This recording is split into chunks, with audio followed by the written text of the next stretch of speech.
Good day, South Carolina. Good day, America. Good day, world. Hello, everyone. The Rob Brown Show's back on your radio with ESPN Upstate. Rob, the great one, Colonel Grudge, hashtag Dag Kicks, the Alpha and the Omega of ESPN Upstate, the content cash cow himself, Lonzo, on the other side of the literal and metaphorical glass. What up, Zoe? When you said good day, I thought you were going to accuse me of stealing fizzy lifting drinks. Good day, sir. I said good day. Good day. It's I mean, that's just what you say when you're mad at somebody, right? Nobody said, does people still greet each other with, and good day?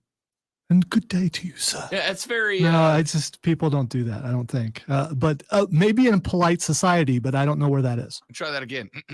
Sup. Yo. What's up? Yo. What's up? Yo. Welcome in, ladies and gentlemen. Great to have you. I am Rob. He is Lonzo. We are the South Carolina Broadcasters Association Sports Talk Radio Show of the Year, the Rob Brown Show, right here on ESPN Upstate, 97.7 FM Greenville, 97.1 FM Spartanburg, all around the world on the Odyssey app, AUDACY.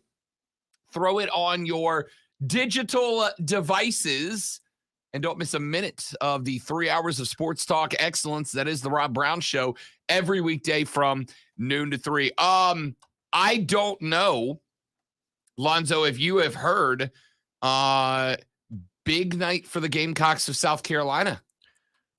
Why, yes. My wife yelled from the other room and said, did you know that South Carolina got a big transfer? I was like, yeah, you're talking about Stone, right? We talked about him yesterday. No, a quarterback. I was like, okay, who is it? And then she told me Spencer Rattler. So, and then I've also seen, real quick, Gamecocks people saying, didn't he get benched where he was?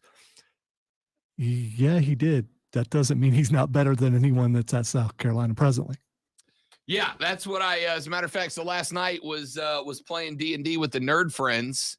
We're gathered around the table, and one of the guys sitting at the table, big Gamecock guy, and mid-session just stands up and pushes his chair back and like shoves the phone in my face. Now, in fairness, I had told this cat about a week and a half ago when he said, and I believe I said this on the air as well, when he asked me, hey, is there a chance that one of these former Oklahoma players might transfer to South Carolina, and might that Oklahoma player be Spencer Rattler? And I said, I'm going to be real with you. I don't think so.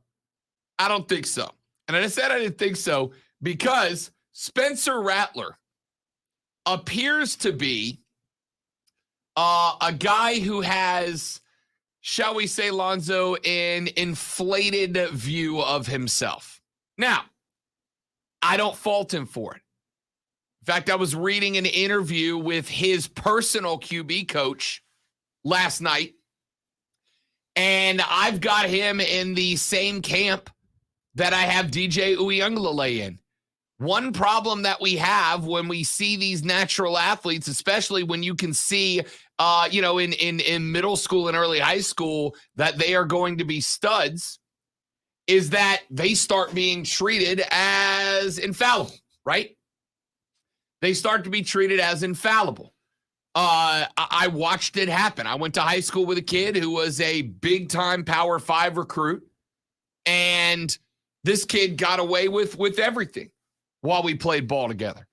I watched this kid, who I've talked about on the show before, but I watched this kid during a state championship basketball tournament for my high school, get literally busted smoking the reefer in his hotel room the night before the state championship game in Florida.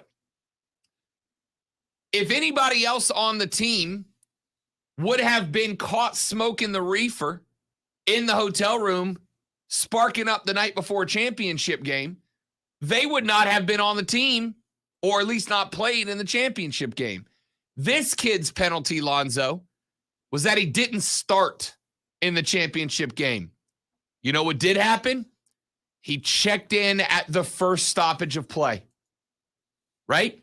He was effectively told, it's not really a big deal if you do something that's completely a violation of the rules because you're so good, we can't survive without you, right?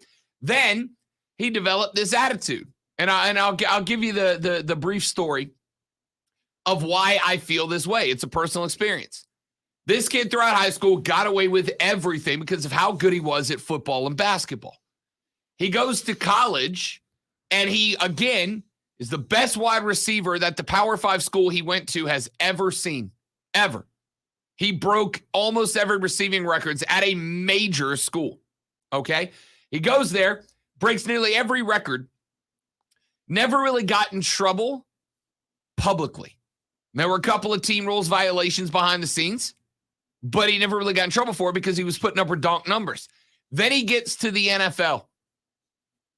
He goes onto an NFL roster, and when he shows up, he tells an NFL coach, by the way, and an NFL coach that is known for his levels of discipline, right? Not like a fun young Sean McVay type. Goes to play for an older NFL coach who is known for his discipline. Tells the coach to his face, I don't go across the middle.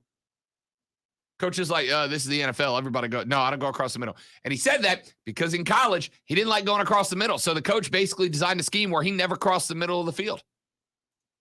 You know what happened to this kid in the NFL after getting brought into one of these teams?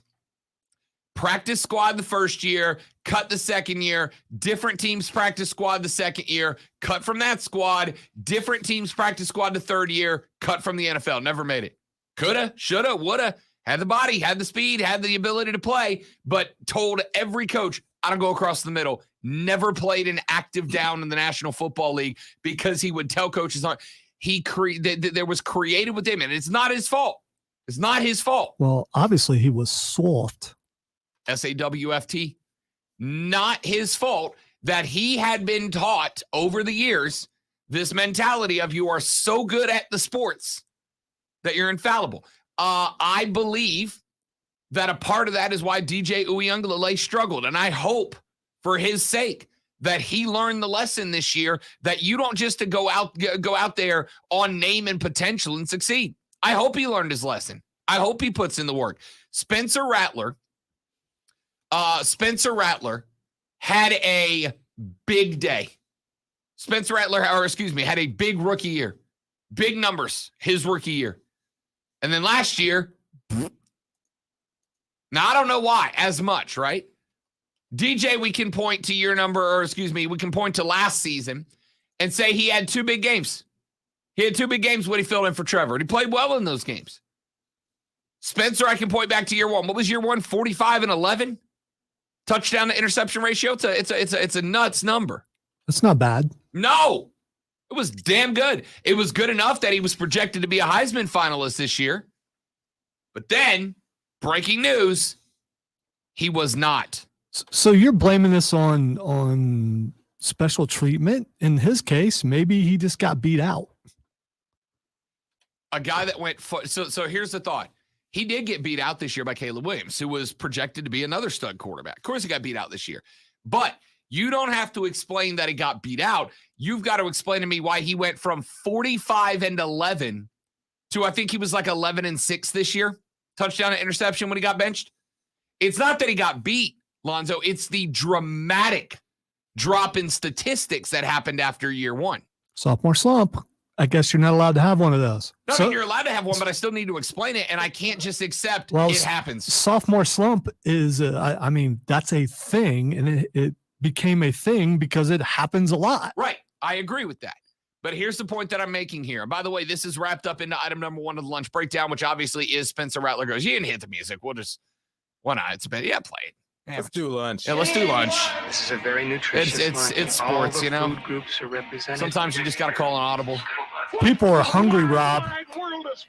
Give the people what they want, Lonzo.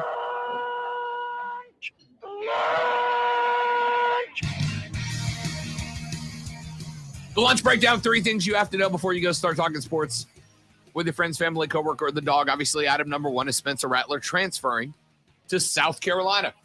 Spencer Rattler, guy projected to be a to be a Heisman finalist this year, is now a Gamecock. Will he be able to bring the performance of his freshman year, 45 and 11 TD to INT with some 3,600 yards off the top of my head? You're about to get some scathing text because there's a lot of negativity on this It's transfer. It's coming across, in my opinion, it seems rather negative. So it's realism. The reality of the situation is this was a kid who had a remarkable opening campaign and then a not so remarkable second year. Who's the best quarterback on the Gamecock roster now? Oh, it's Spencer Rattler. Okay, it's Spencer Rattler. But here's why it's deeper. It's deeper than what will Spencer Rattler do on the field. It's deeper than that, right? What has happened with the transfer of Spencer Rattler to South Carolina is that the eyes of future top-tier quarterbacks, right?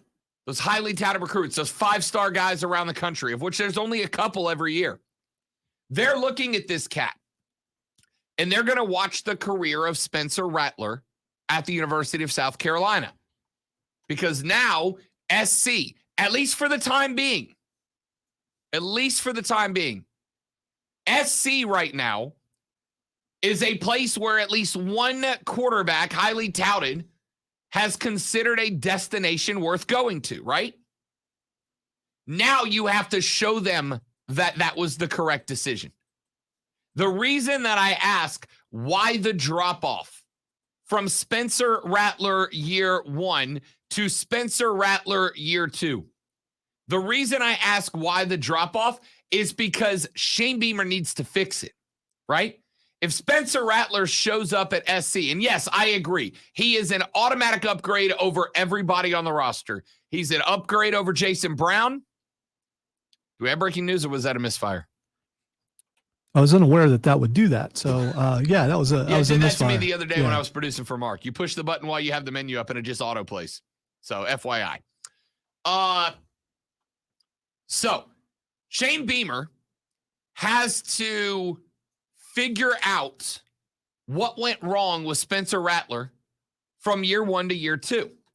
If he can figure it out and return Spencer Rattler to the form that Rattler had in year number one, then destination quarterbacks are now going to look and go, hold up, this Gamecock program's for real. And now you become a viable destination, like Clemson has been for the past 7 years, right? Clemson has watched stud QB after stud QB come in and come through, seen those stud QBs reap the benefits of going to Clemson, and it makes it easier for them to decide to sign up to go there.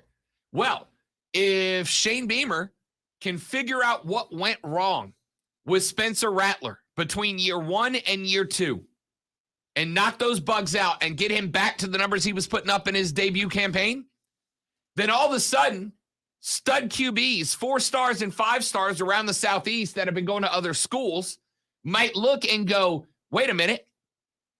They took this kid who was highly touted. They took this kid who had a drop-off in year two, and they fixed him. If they can get him right, then they can get me right. Right? It makes South Carolina a viable destination now for a stud quarterback. Now, there is a bit of a bad news caveat attached to that, right? The bad news caveat attached to that is that if you are able to do that, if you are able to fix Spencer Rattler, if you are able to get him back to year one numbers, then the problem is you now have a one-and-done quarterback, right? Because if Spencer Rattler plays at Heisman finalist potential next year, regardless of the team's outcome, if he plays back at year one numbers and puts up a Heisman finalist campaign next year, then he's heading to the league. He's eligible for the 2023 draft. So you've got a one-year mercenary under your wing now that if you can fix and you can get those numbers back, he's one and done. But remember, you've got other guys waiting in the wings now. You've got other guys waiting in the wings to step up to fill that next year gap. There are going to be 6 quarterbacks on the roster after Rattler officially signs. 6 guys on the roster at the QB position. Not all of them are going to stay, right? Jason Brown is eligible to transfer again. He is a graduate, which means he gets his transfer to go anywhere else and be immediately eligible. Luke Doty. Will Doty transfer? Because he's the backup now, right? Not his fault. He got injured this year, lost that job, couldn't come back, but he is, unless Rattler sucks, Luke Doty's a backup. Just he goes somewhere. I was going to say, you're saying that as if it's solidified, but we don't know that there won't be a competition. Just because he's coming in doesn't mean that he's given the job automatically. I mean, I think we both believe that he'll win the job. Yeah. But, I'm not saying it's still giving him the news automatic or the job automatically, but it's his job. All right. As you said before we came on the air, is he better than any other quarter? Is he better than every other quarterback in that locker room? Like already he is, right? Yeah, he is. Already he is. Even with the year he started off with this year at Oklahoma, Spencer Rattler's the best quarterback on the South Carolina roster right now. It's his job to lose. That's not a question mark. That's a statement. All right. It's his job to lose. Question is, who bails from there, right? Jason Brown, I'd suspect probably transfers. Or not. Maybe he's committed to the program. But probably, right? He's got 1 year left. And he's a grad. He can go play anywhere he wants right now immediately. He may transfer down to like the FCS level. Luke Doty, the 2021 QB job was his until he got his foot stepped on in practice, and he was never able to fully recover and get back. He will be a junior with 3 seasons of eligibility left thanks to the NCAA's extra year because of the pandemic. Will he opt for the transfer portal, or does he stay on as the number 2 quarterback? Then you got Brendan Davis, 4-star quarterback commit from the 2022 class, signing with the Gamecocks tomorrow, just led Middletown High School to a Delaware Class 3A state championship win. The number 22 quarterback nationally in the class, who has been, by the way, committed to the Gamecocks since April. This dude wants to be there. Now, I'll tell you right now, that's good for the Gamecocks. That's good for the Gamecocks. It's good for the Gamecocks because if Spencer Rattler comes back, Shane Beamer fixes whatever was wrong last year and gets Spencer Rattler on a Heisman caliber trajectory, then likely Spencer Rattler's going to the league in 2023, which means that Brendan Davis, the 4-star quarterback who was expected to be the next guy under center for the Gamecocks, has 1 year to study, and then he's ready to start. This is good. This is good. If you don't get Spencer Rattler, however, back to his debut campaign numbers, I think you kind of close the door a little bit to the next generation of elite signal callers to consider South Carolina, because they're going to go, wait a minute, we know what Spencer Rattler can do because we've already seen it at Oklahoma in year number 1, right? Season before last. Or season before this one. Dude was a stud.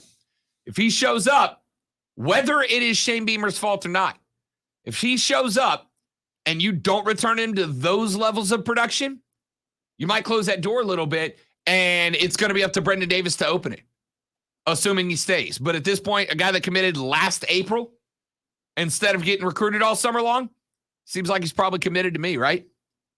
All right, let's take a quick break. Got a couple of texts that have come in so far. We're going to read those when we come back here in just a minute from now. South Carolina fans, what's your reaction? Spencer Rattler coming to the Gamecocks. The former OU man departs because of a season that didn't go his way. Can Shane Beamer fix the issues and get him right? Talk about that. Plus, he's bringing one transfer player with him and one that I think might make a difference. Tell you who that is when we come back. Rob Alonzo, it's ESPN Upstate.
Hello, Miss Lisa. Hope you're doing well.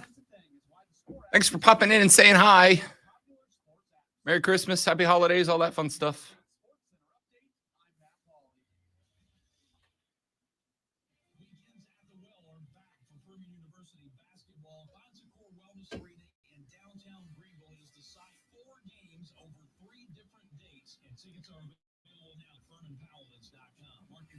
For January the 8th, February 5th, and February 19th. 4 game packs starting at just $40.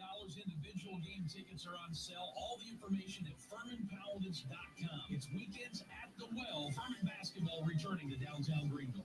This is important news. If you have unfiled tax returns, the IRS is shifting gears and ramping up investigations on non-filers this year. If you fail to file your tax returns for a year or more, or you owe back taxes, now's the time to call Optima Tax Relief before the IRS finds you. Optima is America's #1 most trusted tax resolution firm, specialize in helping individuals, families, and businesses get right with the IRS. They're experts in the Taxpayer Relief Initiative, a powerful new program that can make resolving tax issues easier. A+ rated with the Better Business Bureau. Optima's award-winning team has helped thousands of people protect their paychecks, bank accounts, homes, and businesses by putting their tax problems to rest, resolving over $1 billion in tax debts for their clients. Call Optima now for a free consultation. Call 800-706-7944. 800-706-7944. 800-706-7944. Optima Tax Relief. Some restrictions apply. For complete details, please visit OptimaTaxRelief.com. We've got your answer for this weekend's tailgate. Come watch the game with us, or take the team home and pre-order your game day catering from Home Team Barbecue.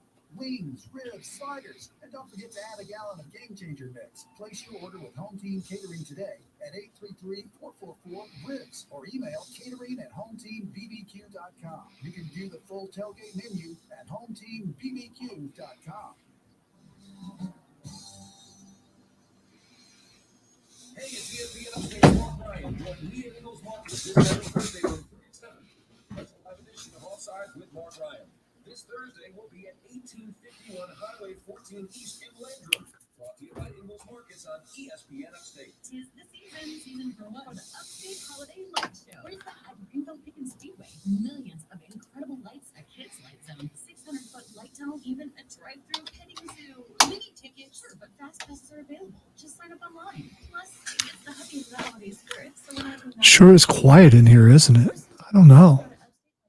Rob is quiet. It's a concern. Thought gathering. That's what it is. Thought gathering.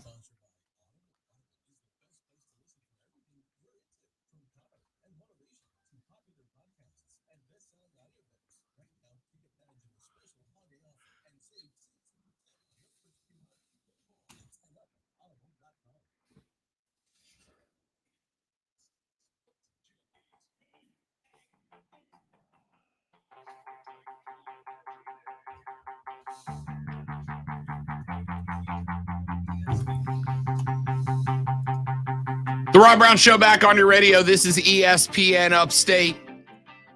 Spencer Rattler, now a Gamecock of South Carolina, one of the bigger names that they have brought in quite a while. Transfer from Oklahoma. They have also gained a tight end out of Oklahoma, a teammate with Spencer Rattler the last couple of years. That would be a tight end by the name of Austin Stogner.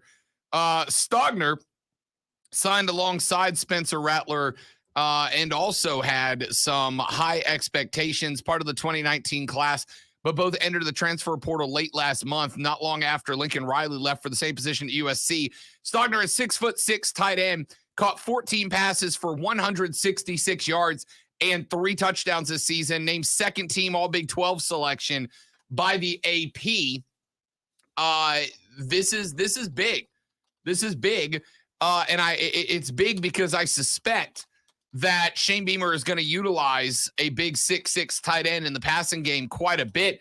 And considering when you have a quarterback that has mobility like Spencer Rattler has, tight ends who are rolling off the backside of the rotation towards where the quarterback is rolling to across the middle of the field demand that linebackers fall into coverage with them, right? Like ordinarily a guy crossing across, a 6'6" target crossing across the zone of a defensive back near the red zone, near the goal line, those guys become massive weapons. But this kid's got a little speed behind him too, which means that if you drop a linebacker who's a little bit bigger than a DB into a man up on Austin Stogner, at that point, you're looking at either a speed mismatch with the linebacker or a size mismatch with the defensive back. Either way, probably going to be worked hefty into the red zone passing attack behind Spencer Rattler for the Gamecocks of South Carolina. But again, and this is what I said in the last segment, this is what I'll say as we head into next year. At the end of the day, Shane Beamer has an enormous opportunity in front of him with Spencer Rattler. But this enormous opportunity, you have to understand, if he fails to take advantage of it, could be very costly. Because you're going to have young quarterbacks that view themselves as Spencer Rattler does. I am good. I have NFL potential. I have Heisman finalist potential. If Rattler puts up numbers similar to what he put up back in year number 1 from Oklahoma, then you open the door to becoming a QB school. A school that does not have to go hunt QBs. They select from the ones that hunted you. We talked earlier in the week and late last week about the transfer portal. And what I told you is that the teams that are going to be successful moving forward, specifically the head coaches that will be successful moving forward, these coaches are going to be the ones that recognize they have to offer the school as a resource to the kid, not act as if the kid is a resource to the school. Now, the kid is still a resource for the school. But if you want to tap that resource, if you want to utilize that resource, we are in an age where you have to offer something in return that is deeper than, well, you get a scholarship, right? That has always been the argument of folks that are anti-transfer portal. When I say, what are you offering these kids? Oh, scholarship. Right. That's the baseline. That's the baseline. And if you are of the attitude, they get a scholarship and room and board, they shouldn't need anything else, that's fine. That's your mentality. That's fine. I'm going to tell you right now, a head coach with that mentality is going to have a difficult time recruiting kids. Very difficult time. I read an interview with Lane Kiffin, who was talking about recruiting in the age of the transfer portal and NIL. And he said, as if complaining, these kids, they're going to go where they're getting paid the most. Well, I got news for you. That's not new. That's not new. And while now getting paid is actually referring to money, kids have always gone to the schools that can offer them the most. And I'm not just talking about scholarship, room, board, and food. I'm talking about what can you offer them? If there is a school that can offer more in whatever regard we're talking about, they got better swag. They're more friendly with how they set up kids' classes. They're more lenient with different things. Maybe there's a shady booster here and there slapping out $500 handshakes. Shock, gasp, I know. If there's a school that has all that and a school that doesn't, they're going to go to the first school. The only difference is now we've turned all the swag and $100 handshakes into you can be sponsored by a business. And that's okay. There's nothing wrong with it. The head coaches that do the best are going to be the ones that can offer resources from the school to enhance the kids. And I suspect Spencer Rattler had 2 reasons to come to South Carolina, as did, and we talked about Stone Bronson, the linebacker, the 4-star linebacker South Carolina picked up yesterday. These 2 cats, Spencer had a previous relationship with Shane Beamer, right? Shane Beamer was at Oklahoma when Spencer Rattler was signed to the 2019 class. He's got familiarity with Shane Beamer. He knows Shane Beamer. I'm assuming this means he likes Shane Beamer. Stone Bronson got told by South Carolina, yeah, dude, you can play baseball here too. These 2 kids were given resources. In this case, the resource for Spencer Rattler is we got a young, energetic, offensive-minded head coach who wants you to be here. The coaches are resources for the kids as well, right? I mean, they are the authority figures on the football team. Yeah, I'm not arguing with that. Does recruiting matter anymore, though? Hell yeah, it's the lifeblood. Why does it matter when you can just go where you want later? Because you still have to bring talent in. When I say recruiting, you got to recruit kids out of the portal too, right? Like if a kid goes in the portal, Lane Kiffin, in that same interview that he was complaining about the portal, also said that this past weekend, he had to change a recruiting trip to hit the home of a kid that's in the portal that he wants to come to Ole Miss. You have just added another dimension to recruiting. The recruiting is still important, right? And this is it. This is the other part. You want kids who want to be at South Carolina, right? But here's my thing about the recruiting, though, is the initial recruiting as important as it used to be? Because now you can watch a kid play for a season and at that level, and once he enters the portal, then you know whether you want him or not. It's kind of a crapshoot when you bring a high school player in, but now you've seen this guy play on whatever level you're at, and you can go, okay, he did pretty well here against this kind of defense, against this kind of college defense. Okay, I want to bring him in. I think it almost makes the secondary recruiting or the portal recruiting more important than the initial recruiting. You can absolutely argue that it does, right? You can absolutely argue that it does, but just keep in mind with transfer portals, you got these guys for less time, right? If Spencer Rattler is good, you got him for a year. 1 year, 1 season. You got next season with him. If he goes back to debut Oklahoma, he's probably going to the league the year after next. So you got him for a year. You still need to be filling in the gaps around that.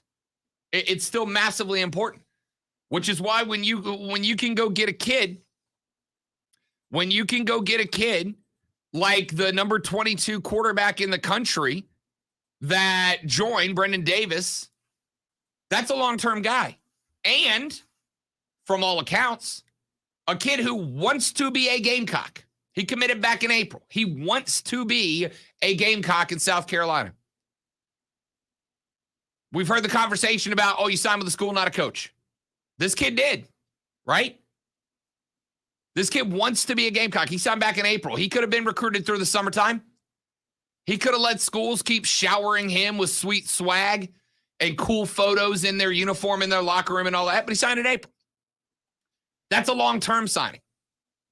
And if that kid produces, if that kid develops, if that kid turns out, that kid shows out, he gets 1 year to get the tutelage of Spencer Rattler and Shane Beamer, and then 3 to start, 3 to play. That's a long-term prospect there. But you can fill in the blank now, which you definitely have. You can fill in the blank now and not have to rely on either a true freshman quarterback or a hardworking but FCF transfer in Jason Brown, who got blanked against Clemson, right? It is absolutely critical. In fact, I would argue it's more critical now because now not only do you have to recruit high school kids, but you got to make sure you work the portal the right way too. And not just bring in, well, this kid's really good. But bring in a guy who fits into the other jigsaw puzzle pieces that are the rest of the roster you've recruited out of high school. That's what you have to do at this point. And I'll tell you, right now, Spencer Rattler fits in perfectly. Because if he works out great, you got him for a year, he goes to the league, but you got Brendan Davis on the bench with a year of learning the game under him to then start for 3. Or 2 if he becomes an NFL guy. Maybe 3, who knows? Recruiting is, and I know that I've had people over the years, why don't you talk more about college football recruiting? I talk about the big notes in recruiting, right? We talk about the big notes in recruiting. I don't get into, this 2-star prospect over here got an offer from these 2 smaller schools. You know why? Because you guys don't care about it. You don't. Clemson guys care about the big names recruited to Clemson. South Carolina guys care about the big names recruited to South Carolina. There are a few of you that are heavy into recruiting, but for the most part, it doesn't move the needle. This does. This was one of the most sought-after quarterbacks in the country for 2019, who had a phenomenal debut season in 2020. I can do this. Phenomenal season in 2020. fell off a little bit in 2021.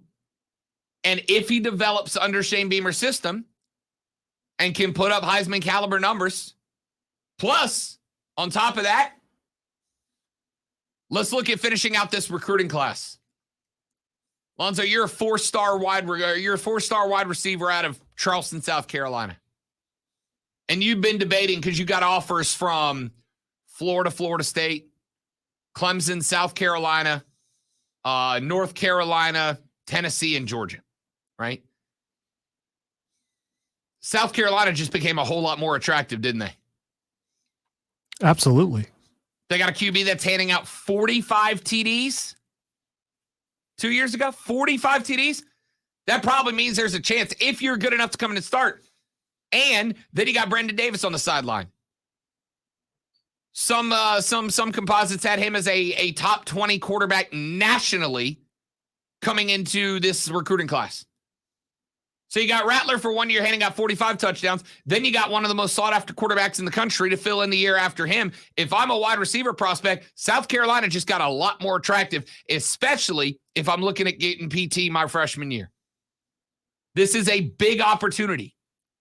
But the only way it matters is if Shane Beamer capitalizes on it, if they can get Spencer Rattler back to form. If they do, this might signal, we might look back at this in 5 or 6 or 7 or 8 years and look at last night as the day that that destiny changed for the Gamecocks. But if Rattler comes out and he looks like he did last year, maybe not. All right, I got a bunch of texts coming in. I'm going to answer those when we come back here in just a minute. I'm Rob. He's Lonzo. It's the Rob Brown Show on ESPN Upstate.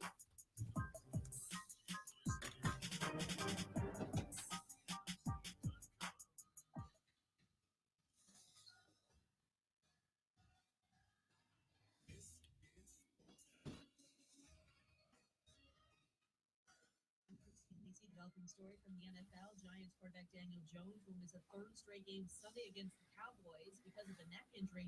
Mike Glennon likely starts in his place. Jones still not cleared for contact. Cowboys owner Jerry Jones on 105.3 The Fan asked about the play of quarterback Dak Prescott, said he didn't want to say slump, but that's probably fair. Added that Dak will figure it out. After a strong start to the season, Prescott's thrown 8 touchdown passes and 6 interceptions in 6 games since his return from a calf injury. NBA Warriors superstar Steph Curry enters tonight's game against the Knicks 2 3-pointers away from breaking Hall of Famer Ray Allen's record. Hornets added to COVID protocols, including starting center LaMarcus Aldridge, all out tonight versus Toronto. Meanwhile, Brooklyn's James Harden returns after getting the last game off to rest.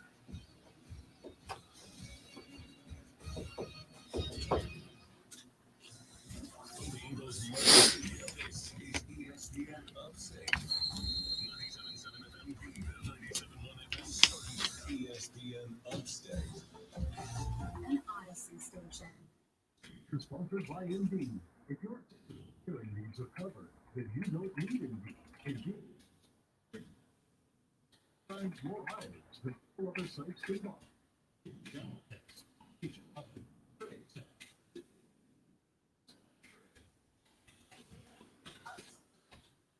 Great, let's land this. You need an event planner to help you not get paycheck. Oh, everything. You can help them hire great people back. Instant Match instantly connects you with quality candidates whose resumes are reviewed. The job description. .com/credit and get $75 for your first condition. Coffee is a hassle. Fill the bucket. Pushing a wet, heavy mop around. Then cleaning the mop when you're done so it doesn't grow bacteria. So, On top of a hassle. Odell Beckham Jr. has been working Call of Duty emotes into his touchdown celebrations, and I love it. So that's what he was doing last night. Okay. Yeah. There's an execution. So one of the fun things that you can do in Warzone when you can get up behind the guy is you can click in and hold the thumbstick, and it performs a special execution animation. And there's based on the character different ones. Well, one of them is he'll tap the guy on the shoulder. The guy will turn around with a gun out, and he'll do the like Bruce Lee, turn the gun around and then clip the guy, and that's what they did. The other day he did. If you get shot and knocked down, if you have it, there's a bonus that's a self-revive, which lets you hit yourself with a stem, and it brings you back to like quarter health or something to get back up off the ground. How do you self-revive if you're dead? You're not dead. You're like, if you get knocked, if your arm You is broken, get knocked out. It's effectively going prone. Like you have to, anyway, but to do it, you have to crawl to safety. Cause once you get, when your armor runs out, you get knocked to the ground, but then you bleed out. So you've got about 15 to 30 seconds before you bleed out. But if you take more bullets while you're down, that clock speeds up to death. But if you can crawl to cover, you can self-revive. And he actually did the full animation of reviving himself. And I was like, fellow nerds, we're everywhere.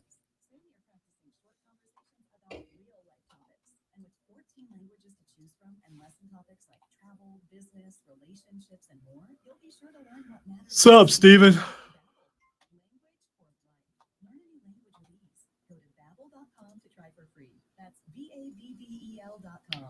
Steven, welcome in, big fella. Good to have you, buddy, as always. Its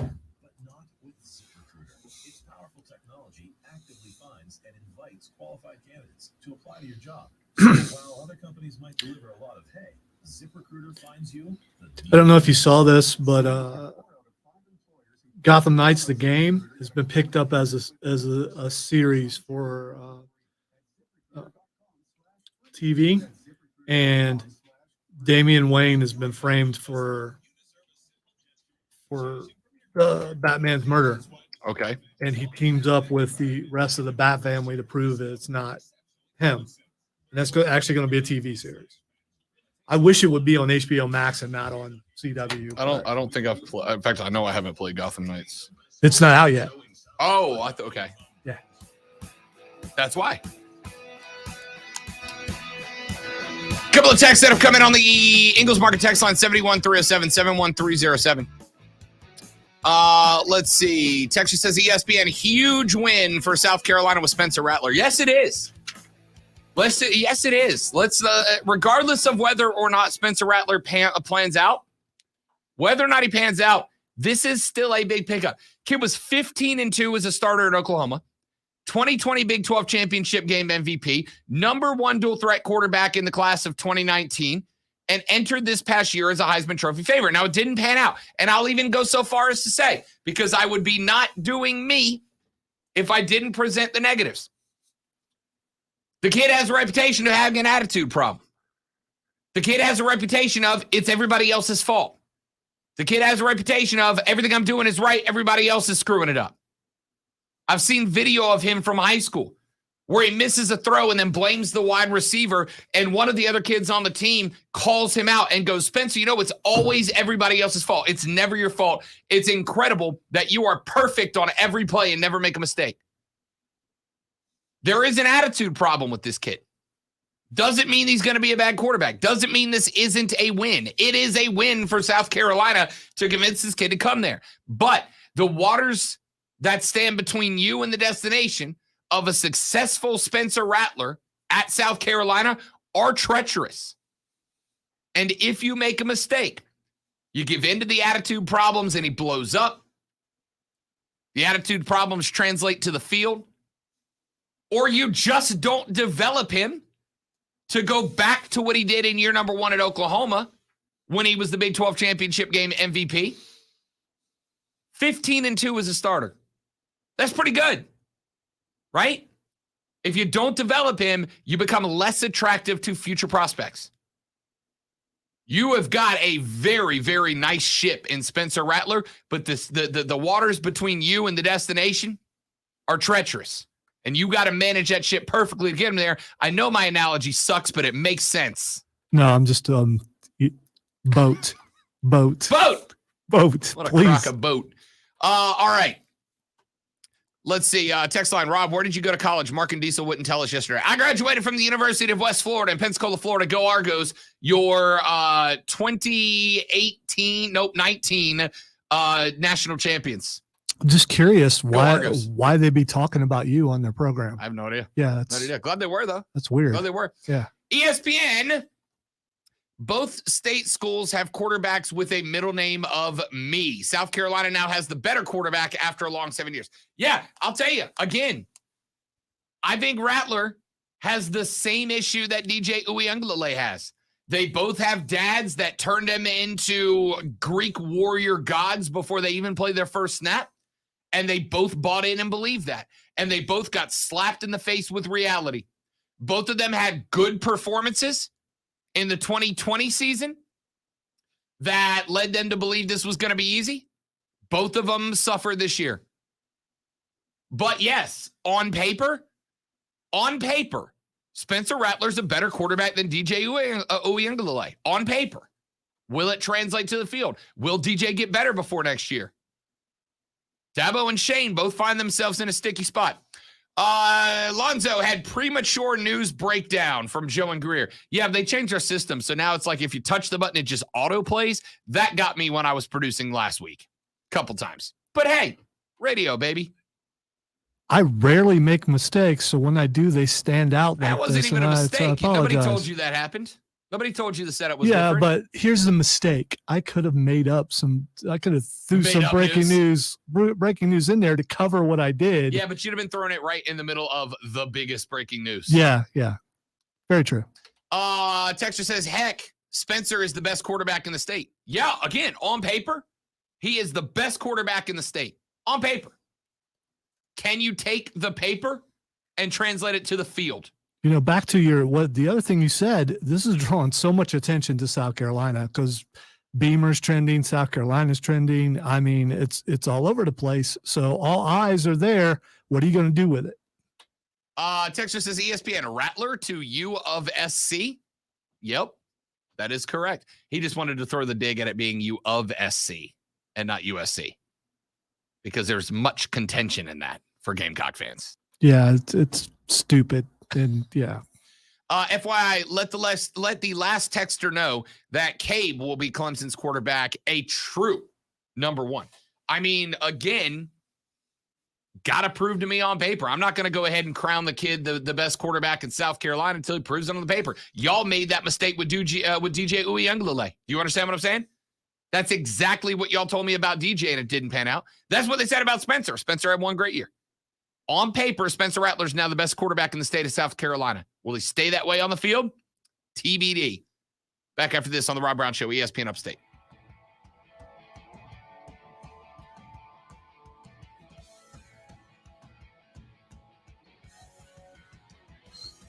The Upstate's favorite holiday tradition is the Upstate Holiday Light Show, and it is going on now through the end of the year at the Greenville Pickens Speedway. Get on out there and check it out. 32 million lights dancing and setting the sky ablaze to the tunes of your favorite holiday songs for a 30-minute spectacular light and music show that once you see it, it will become something you do every holiday season, year in and year out. Load up the kids. Head on out to the Greenville Pickens Speedway. Drive as many laps as you want around the racetrack as you watch the lights dance to a 30-minute song show set to some American Christmas standards. Then when you're done with that, after you see the 70-foot tall Christmas tree lighting it all up, you head on over to the petting zoo. They've got domesticated, they've got farm and exotic animals that you can feed and pet. They've got small carnival rides for the kids. They've got concession stands set up. Throw you some hot chocolate into a thermos, jump in the car, and check out the Upstate's favorite holiday tradition. It's the 2021 Upstate Holiday Light Show. You know, not that I need to defend myself, and I'm not going to do this on the air, but I would do this on the stream. Engineering came into the room after I'd been in here, and they changed the setting on the board. That's why that fired. Yes. And I know because there were some other things and other channels that I had set up and ready to go. Because I come in here like an hour early and set everything up. And I didn't check when I came back in. And I saw engineering in the hallway talking to Rob. I think they came out of here and changed something. So it's not really yes. No, that did it to me on Mark's show last week. No. What I'm saying is it was an insert when I left.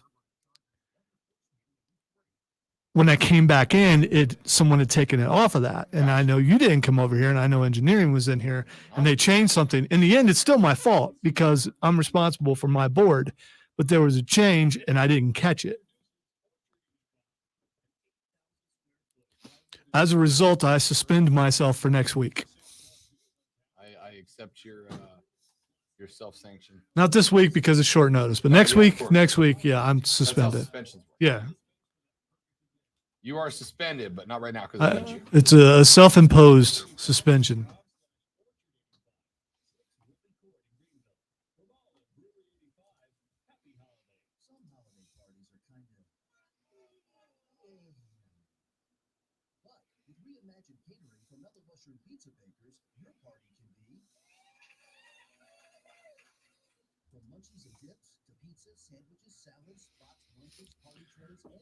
Guest today?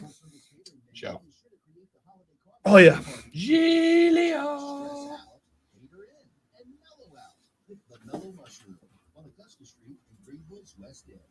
Spectrum Mobile is reinventing wireless again. Get unlimited on 2+ lines for $29.99 a month per line. No contracts, no added taxes and fees. Includes nationwide 5G. Save up to 60% with Spectrum Mobile. How long will he be coming on?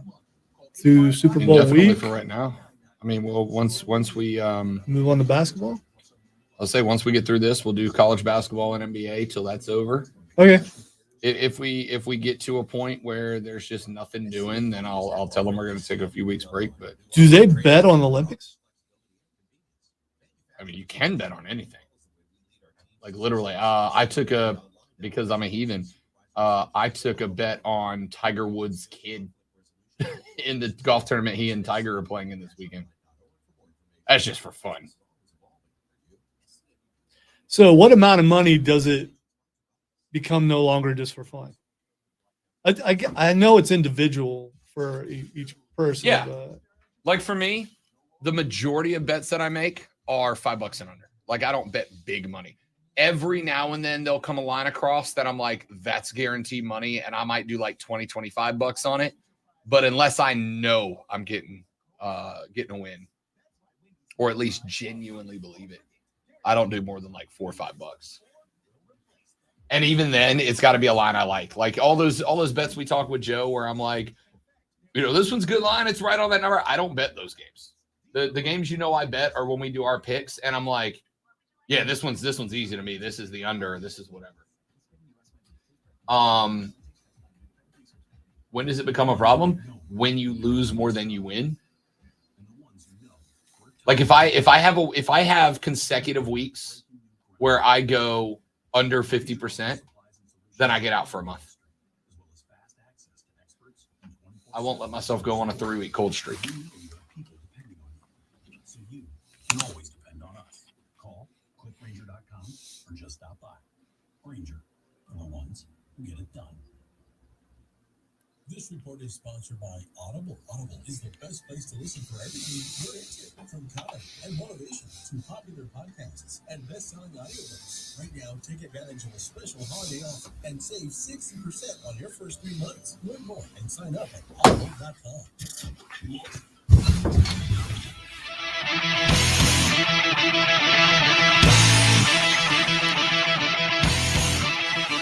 Ended up hour number 1. I gotta say hi. Donna Williams sent me a message on Facebook this morning. She says that she does not watch sports.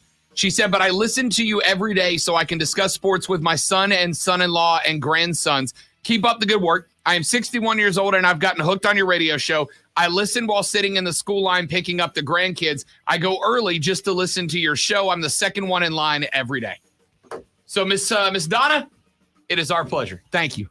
That message genuinely made my day this morning. thanks, Donna. Yeah. She says she's 61, doesn't really watch a lot of sports, but she listens to the show so that she can talk sports with her grandkids after she picks them up from school. That is awesome. That's why we do the show, right? The show is not just for big-time sports fans. It's for anybody who just casually likes sports and wants to have a laugh every now and then. Ms. Donna, your message made my day, and I genuinely appreciate it. Coming up in hour number 2, we'll step away from the Spencer Rattler talk. I have got an old man hot take that I found on the internet yesterday from a very well-known and established writer. It is the most get off my lawn thing I've heard in months, and it's hilarious. I'll tell you about it next on the Rob Brown Show on ESPN Upstate.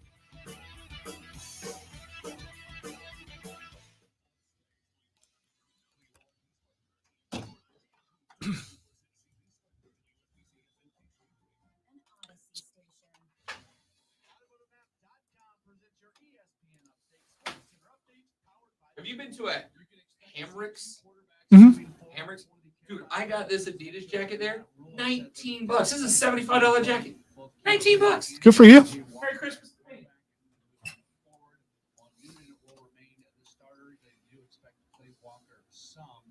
New to this past week, 15 of 23, 178 yards, no touchdowns, 1 interception, ran 10 times for 47 yards, while Walker completed 6 of 12 passes for 75 yards with 1 touchdown and 1 interception. Didn't do anything running the ball. We'll see what the Panthers look like offensively when they match up against Buffalo on the road coming up on Sunday.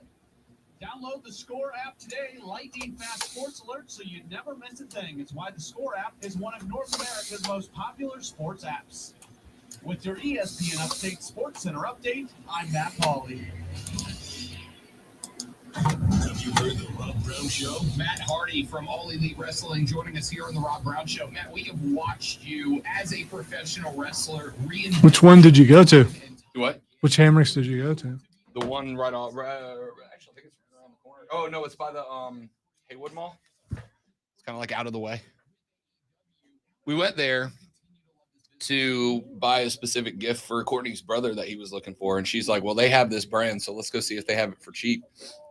They have like Carhartt jackets that are like $180 for like $80 there. Ain't nothing wrong with saving money. Mm-mm. I told Corley, I'm like, this is where I shop now. Like, I'm coming here for my clothes now.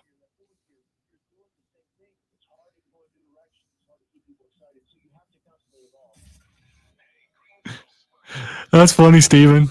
That is funny.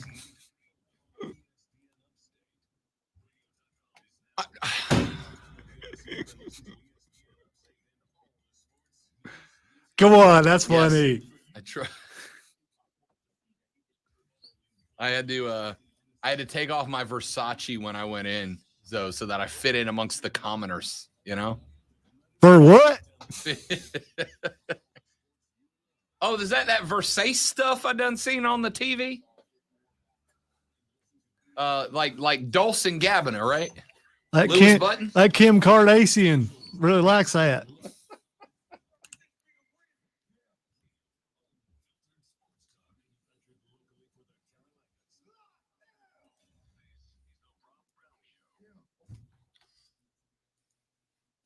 Join us on the Facebook stream at facebook.com/ESPN Upstate. Or if you have YouTube, search The Rob Brown Show. You can watch the show live and chat with Lonzo and I during the breaks.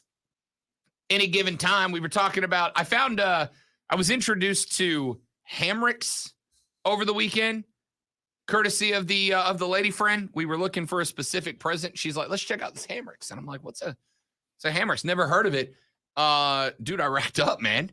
I racked up. And then Steven in the chat said, always amazing when 1%ers find discount stores. Yes, I had to take off my Versace jacket to walk amongst the commoners, thanks to my ever-expanding radio empire salary. Just wait till you go to Big Lots and Aldi. Or Aldi, rather. I already go to Aldi. It's right down the road from me. Oh, yeah, that one's easy. I have a problem with Aldi. It's luck for me. No matter what I get from there, I find a stalk in it. It just every single time, to the point where it's just like, no.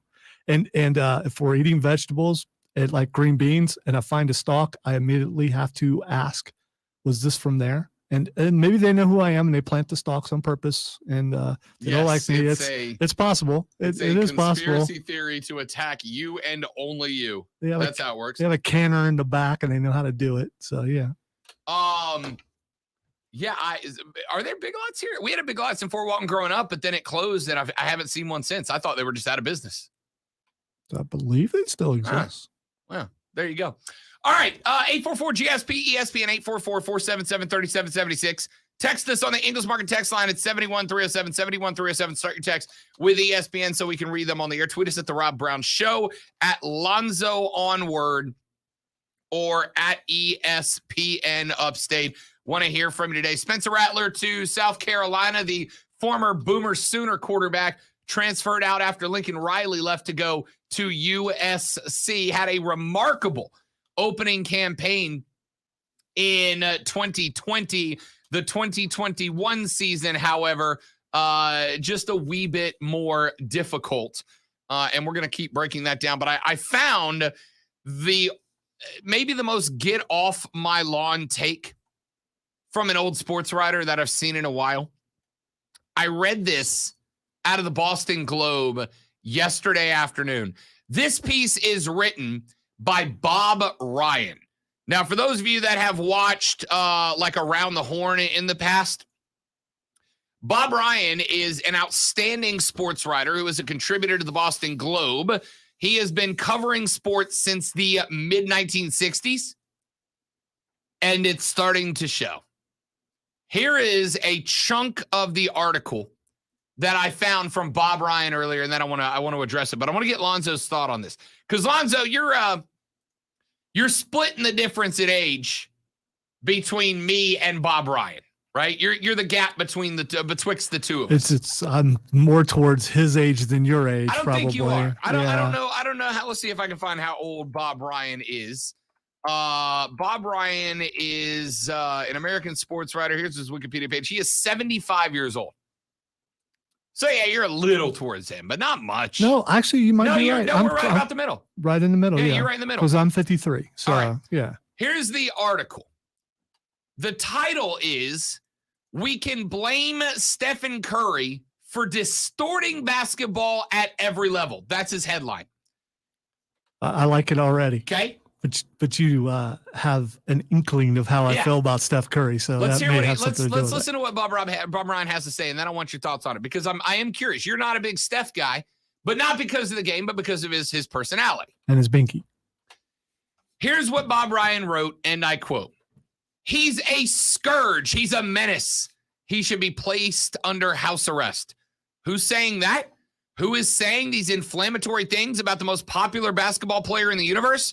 Who would dare blaspheme Stephen Curry, the idol of untold millions of basketball enthusiasts? Me, actually. I am, you see, 100% three-point phobic. I truly believe the three-point shot is the single worst thing to happen in basketball during my lifetime. It has distorted the game at every level. Of course, there could hardly be a more minuscule minority viewpoint on any subject in sports. The overwhelming percentage of basketball fans adore the three. When they see Curry attempt 17 of his 19 shots from behind the arc against the Trailblazers, as he did last Wednesday night, they do not see it as I did, which was an abomination.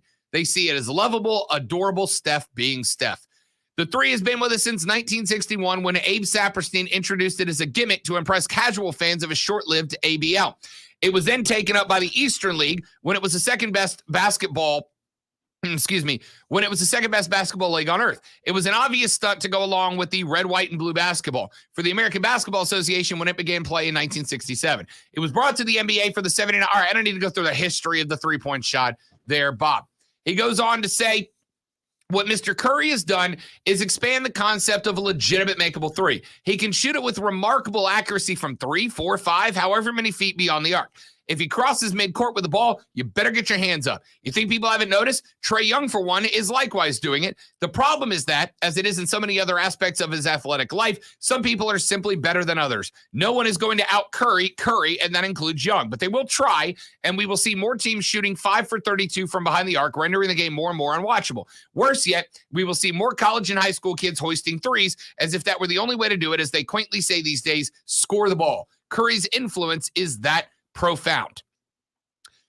So what he is saying here is that Steph Curry's ability to knock down the three-point shot with remarkable consistency from 3, 4, 5 feet outside of the three-point line, Bob Ryan is saying, it's running basketball.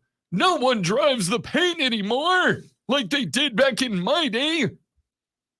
Bob, that seems to me like a you problem. And don't get me wrong, I think he's even got a point. if teams are going 5 for 32. But no one is just suddenly launching up half-court shots because Steph Curry does it, right? No one is just if Trae Young can knock down threes from 3 points deep, sounds like a weapon to me. All right, I disagree with you. They are doing it because Steph Curry did it. And here's the reason why. The Golden State Warriors, when they went on that run, it was because of the threes that he was able to do. And if he can throw up 10 threes, that's 30 points.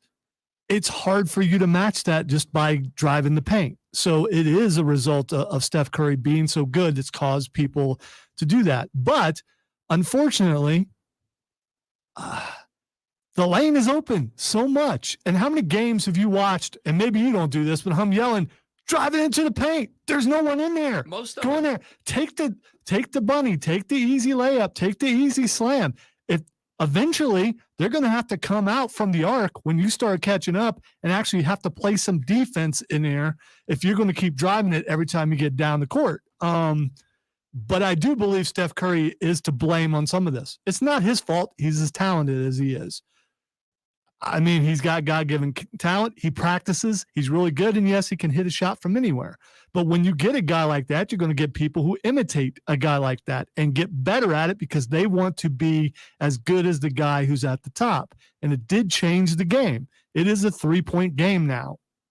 And if you loved seeing, guys like Shaq in there defending the hoop and stuff like that, you're not going to see that as much anymore because seems like so many offenses, especially in the NBA, it's all predicated on getting the open three, not getting an open shot to the hoop. Okay. First off, Texter just said, all I hear is Curry is too good of a shooter. Okay. I mean, and that is his point. You're right. That is his point. Steph Curry is so good at launching the three that now everybody else wants to do it too. And I get that, but see, in a roundabout way, and not really in a roundabout way, he is completely complimenting Steph Curry without a doubt. Sure, I think his point is Steph Curry is so good at knocking down threes that everybody else thinks, well, I can do that too. And the reality is they absolutely cannot. They absolutely cannot. He's that good. And I agree with that take, right? I agree with that take. Here's what I'd say. When Shaq's gigantic rear end at 7'2", 330 was just bullying dudes to the rack, I doubt Bob Ryan wrote an article going, Shaq's doing this thing, now everybody else wants to do it, and it's ruining basketball. See, because it just happens to be that the thing that Shaq did is what Bob Ryan likes when he thinks of basketball from the 1960s when he was in his prime covering it. So that's a good thing. And Steph Curry in new age basketball is the basketball that he doesn't like. So it's the bad thing. There, I'm sure, 20 years ago, 30 years after the forward pass in football was introduced and everybody started throwing the ball, there was a football writer like Bob Ryan who said, football wasn't meant to be thrown. It was meant to be run. Start running the ball, you kids, as he stared up and yelled at the cloud. But see, back in the day, Larry Bird would hit some threes. And then you got Reggie Miller would hit some killer threes. You got Ray Allen, obviously, hitting killer threes. But the game didn't change because of them. The way the game is played today, it's through the 3-point. It just is. And I think you can blame that not just on Steph Curry, but on the Golden State Warriors when they went on that run, because he wasn't the only one shooting threes. So was Klay Thompson. So were other guys on that team. And that's what they would do. They would hit the threes. And in games when they didn't hit the threes, then they would struggle. Sure. They predicated their team on that. But they're right now doing the same thing. Yeah, it's all are the teams that can involve that in the game and not make it their game unless they find a Steph So Curry. the game has changed. The game is now about. All right, so I'm going to disagree with that because the game is more predicated on the three-pointer than it has been in the past because the shooting of athletes is getting better and better, right? The deeper we go with the three-pointer being a part of basketball, the more you're going to find guys that are excellent at it. You're going to start seeing more Trae Young step up because now guys in the past that might have been great shooters, but they came into the league at 6'2", 6'3", and weren't great ball handlers, they're not getting their shot anymore. Or they are getting a shot now that they never got. A guy like Trae Young, if the Atlanta Hawks didn't predicate their offense around Trae first as a potential threat and then moving the ball inside, a guy like Trae Young would have never got a shot, right? Good ball handler, but can't really score the ball inside of the paint, never would have got a shot. But now that the three-point line has become more a weapon because of the accuracy of guys like Trae and Steph Curry, yeah, they're shifting to that focus. Does that inherently mean it's a bad thing? I don't think it does, right? Now, if your view of basketball, like Bob Ryan's is I want big, strong men absolutely banging around each other in the paint and nothing else, everything else is boring, then yeah, you're going to think the sport is boring. But that's the standpoint of your point of view, right? If all you want is 5 Shaqs versus 5 other Shaqs, then yeah, you're going to find, but I find beauty in Steph Curry's shot. By the way, 5 Shaqs versus 5 Shaqs Would be entertaining as hell. That would be a lot of fun. Entertaining as hell. I find beauty in the art of the three-pointer, of setting up screens and draws, of a great step back and shot, of a great crossover and a shot. I find art in that. There is every bit the art in that there is to give it to Shaq and let him bully his way to the rack, which I also love. I was going to say, but you can also, I mean, if the entire game is shifted in a way that I believe it has to the three-pointer, you lose some of the skills for other parts of the game. And it takes away some things because, once certain players get to the arc, they're not going any further. And so that means the play's over. And I realize in the end, it's all about, winning the game. I get that.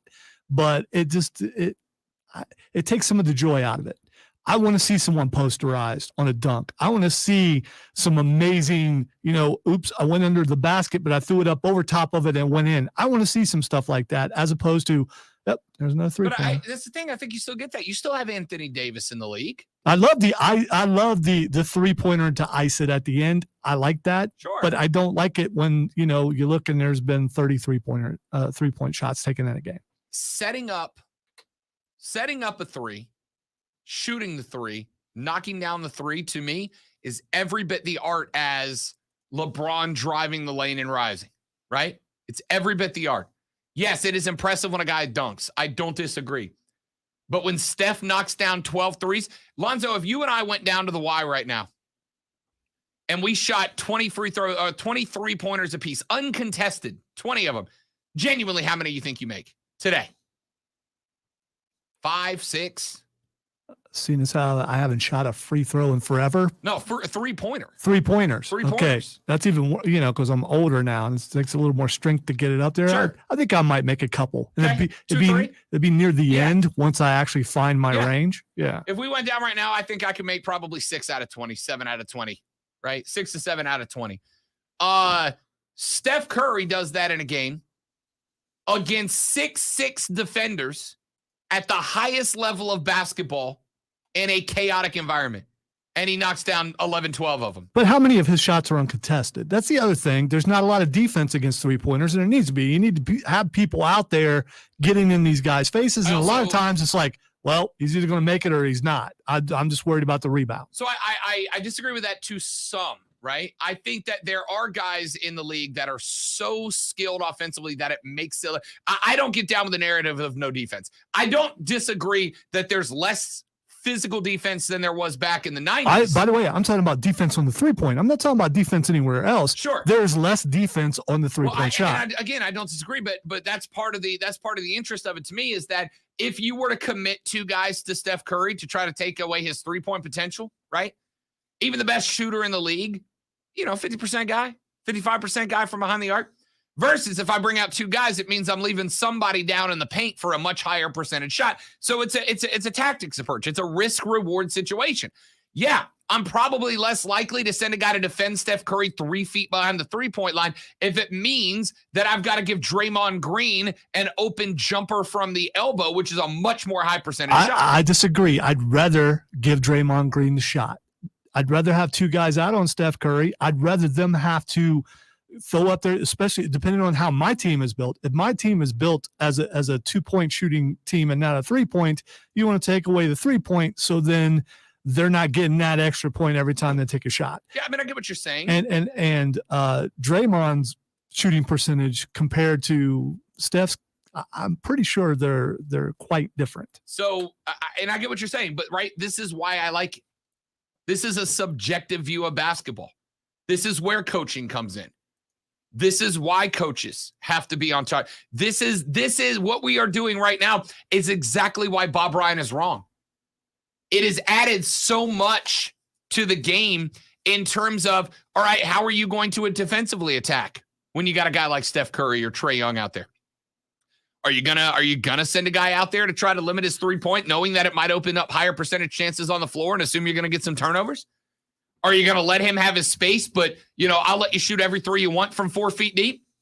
It'll be contested at the arc, but if you're 4 feet out, I'll let you shoot it because I think you're gonna miss more than you make, and I can out rebound your team because I got 5 under the basket and you got 3.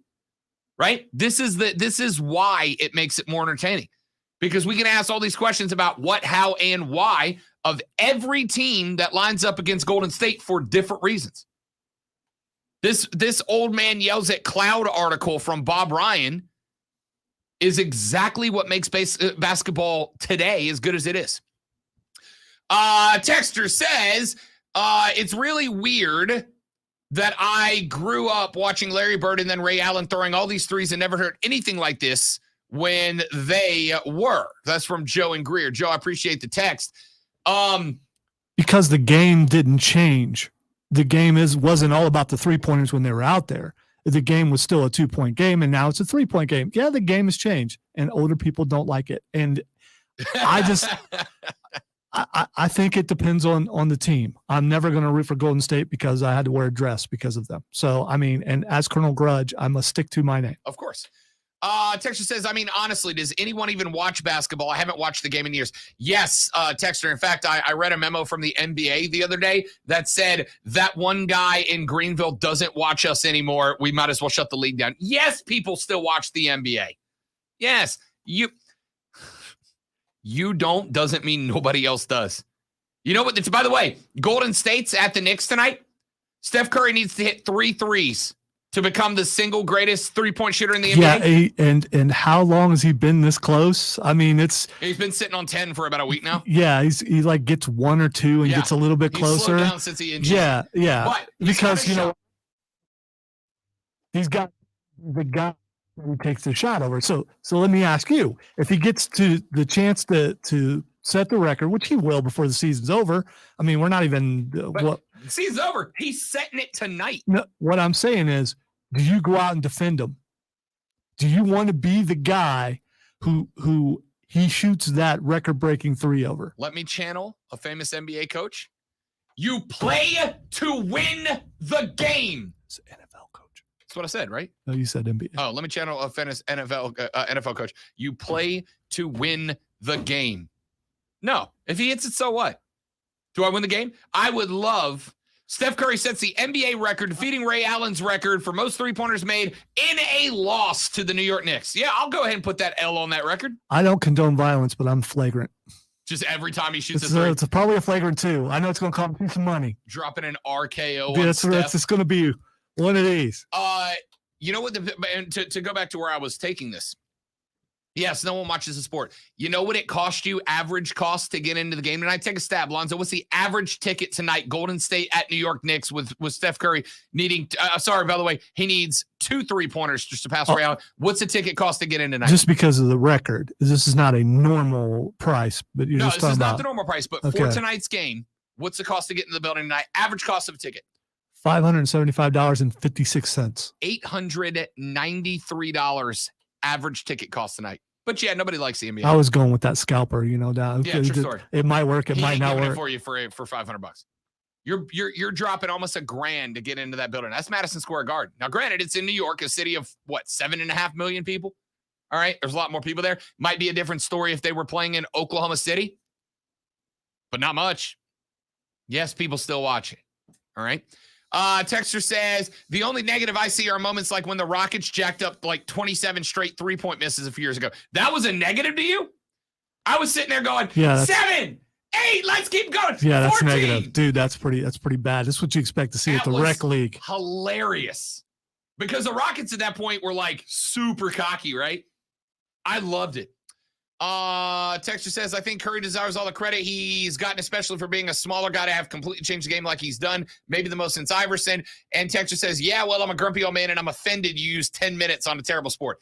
It was like 14 minutes. Back after this on the Rob Brown Show, ESPN Upstate.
That's a good point. It's Happy Madison, I think, is the name of the production company. Trey said, hey, Robert, respect the fact that you like LSU and the Saints. Please don't tell me that you like the Pelicans. I'm a Hornets fan, and I'm salty about them. I am a Pelicans fan, Trey.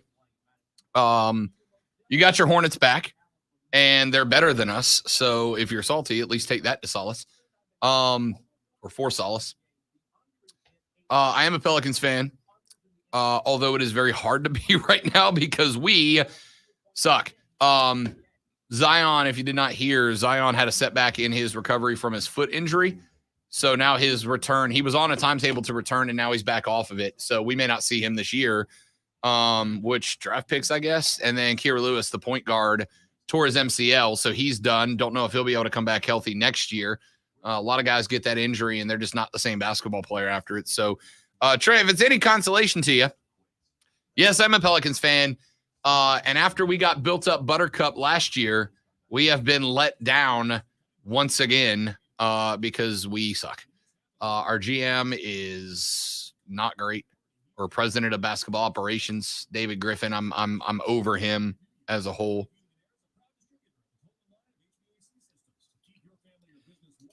Texture says, Rob, how dare you not talk about Clemson constantly? Curry doesn't rub his rock before every game, so he sucks.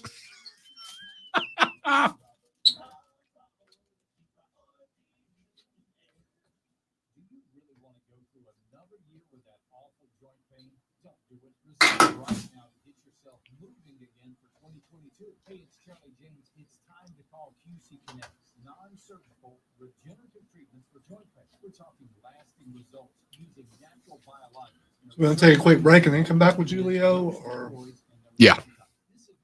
Yeah, I'll just get in and get out here.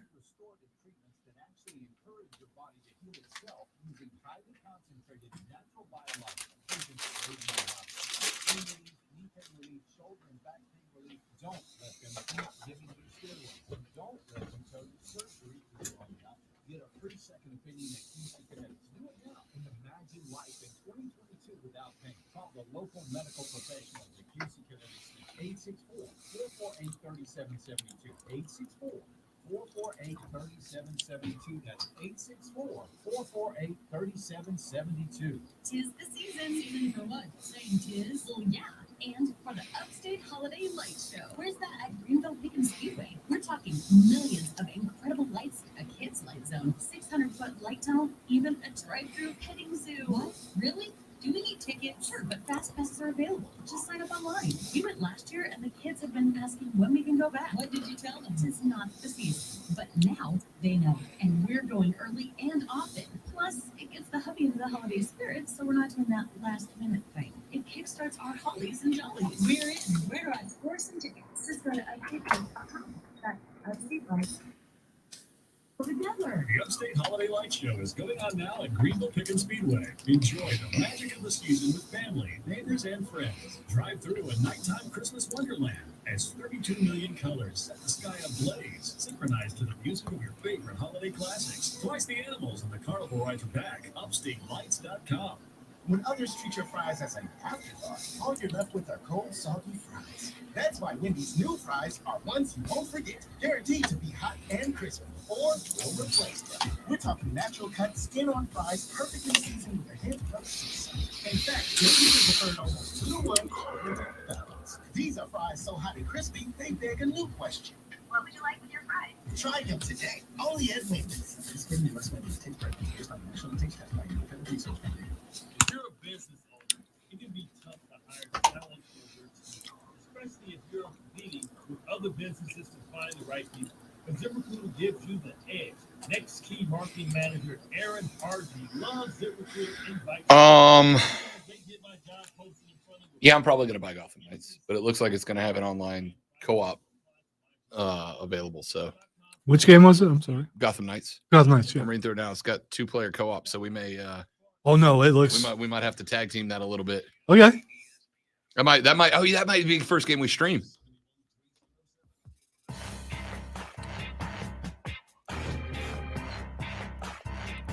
The Rob Brown Show on your radio. It's ESPN Upstate. Quick segment here before we drop out. Joe Giglio of BetQL going to join us in the next segment. Texter says, if I say the name Steve Traxel and Mike Baxick, nearly no sports fans will know who you're talking about. You know who those two names are?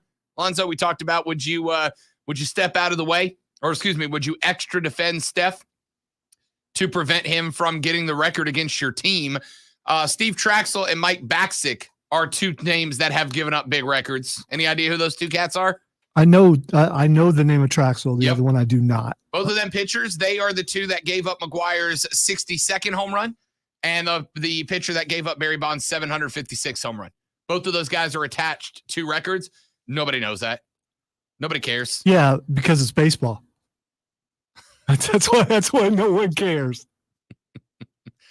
Hater. And you're not going to be on a poster for that. And Texas says, nobody cares if you're the guy who gave up the record-breaking shot. If you go look through all the NFL record books, it seems like every record ever broken in the NFL was broken against the New Orleans Saints, historically speaking. And it's always whenever they go, the last time a quarterback did this in a single game, it was back in 1990 blank against the New Orleans Saints. It's like, oh, yeah, okay, I remember I that. just want to point out there is no sport out there that I'm aware of, other than maybe a fighting sport, where the loser gets posterized with the winner. And you will see a shot.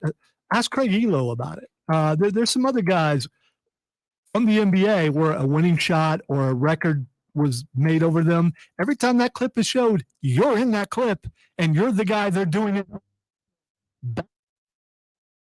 That's part of it. Baseball doesn't really, NFL doesn't really, I mean, because NFL, you'll see a record touchdown catch or something. Half the time you don't have a clue who it is. But in basketball, you know that guy. All right, 844-GSP ESPN. Let's jump out. When we come back, Joe Giglio, BetQL Insider, host of BetQL Daily, joins us. We'll talk some picks and lines for the weekend upcoming right here on the Rob Brown Show on ESPN Upstate.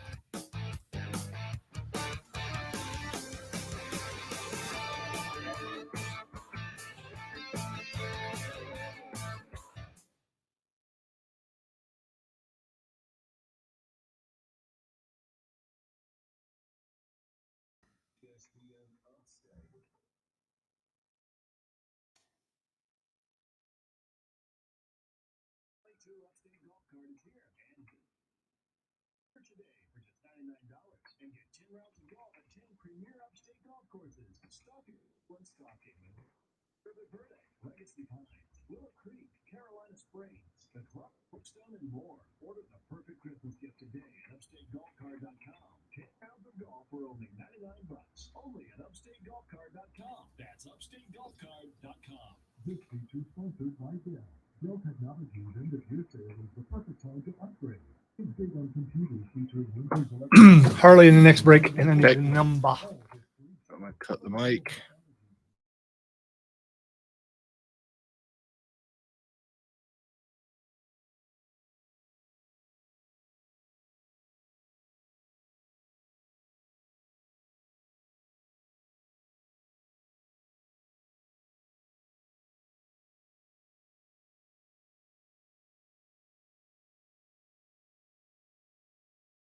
Which one of them is my game style? I'm assuming they're going to do like tank, rogue, archer, and whatever other subclass. I think we're talking about two different games. Gotham Knights? Gotham Knights is. No, I'm looking at it. It's the one where you can play one of the sidekicks, right? Robin's was yeah. Yeah, okay. So you have Robin. So you're going D&D rules on it instead of actually going weapons. So it's saying each character has their own unique play style and ability. Right, so I'm assuming like any other game, you're going to have one that's a heavy hitter, one that's a rogue. See, I don't know. I don't know if there'll be a heavy hitter. Maybe Nightwing's a heavy hitter. That's what I'm thinking. With his sticks. I'd assume that you're going to have. I'm assuming Red Hood is probably your tank. Actually, Red Hood would be the archer because he uses guns in the comic books.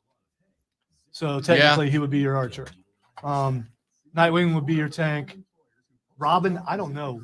So the one telling it, Robin is able to teleport via the Justice League satellite. So I'm assuming he's going to be your rogue, and then he's also supposedly the best detective out there. Yeah, and you're probably going to have Batgirl be your fighter.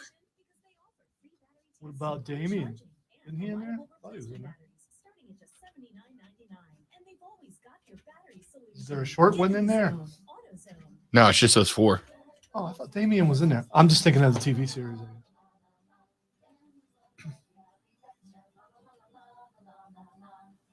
If you're looking for the perfect holiday gift for the whole family, look no further than Skechers, because Skechers is the comfort technology company and has all the fits. Hi, speak to Joe, please. Your family comfy and cozy. We've got fits for all feet.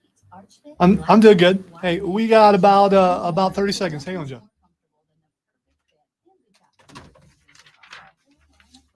This cell seemed to be cutting out a little bit. Okay.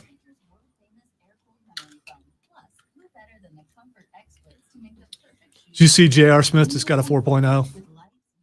Did he? Yes. So he's committed. He ain't playing. No, well, I mean, you think of that dumb move on the court, and this guy is. Hey, I don't know what classes he's taking, but a 4.0 is 4.0. You can be book smart and also an idiot. Okay. Like literally me.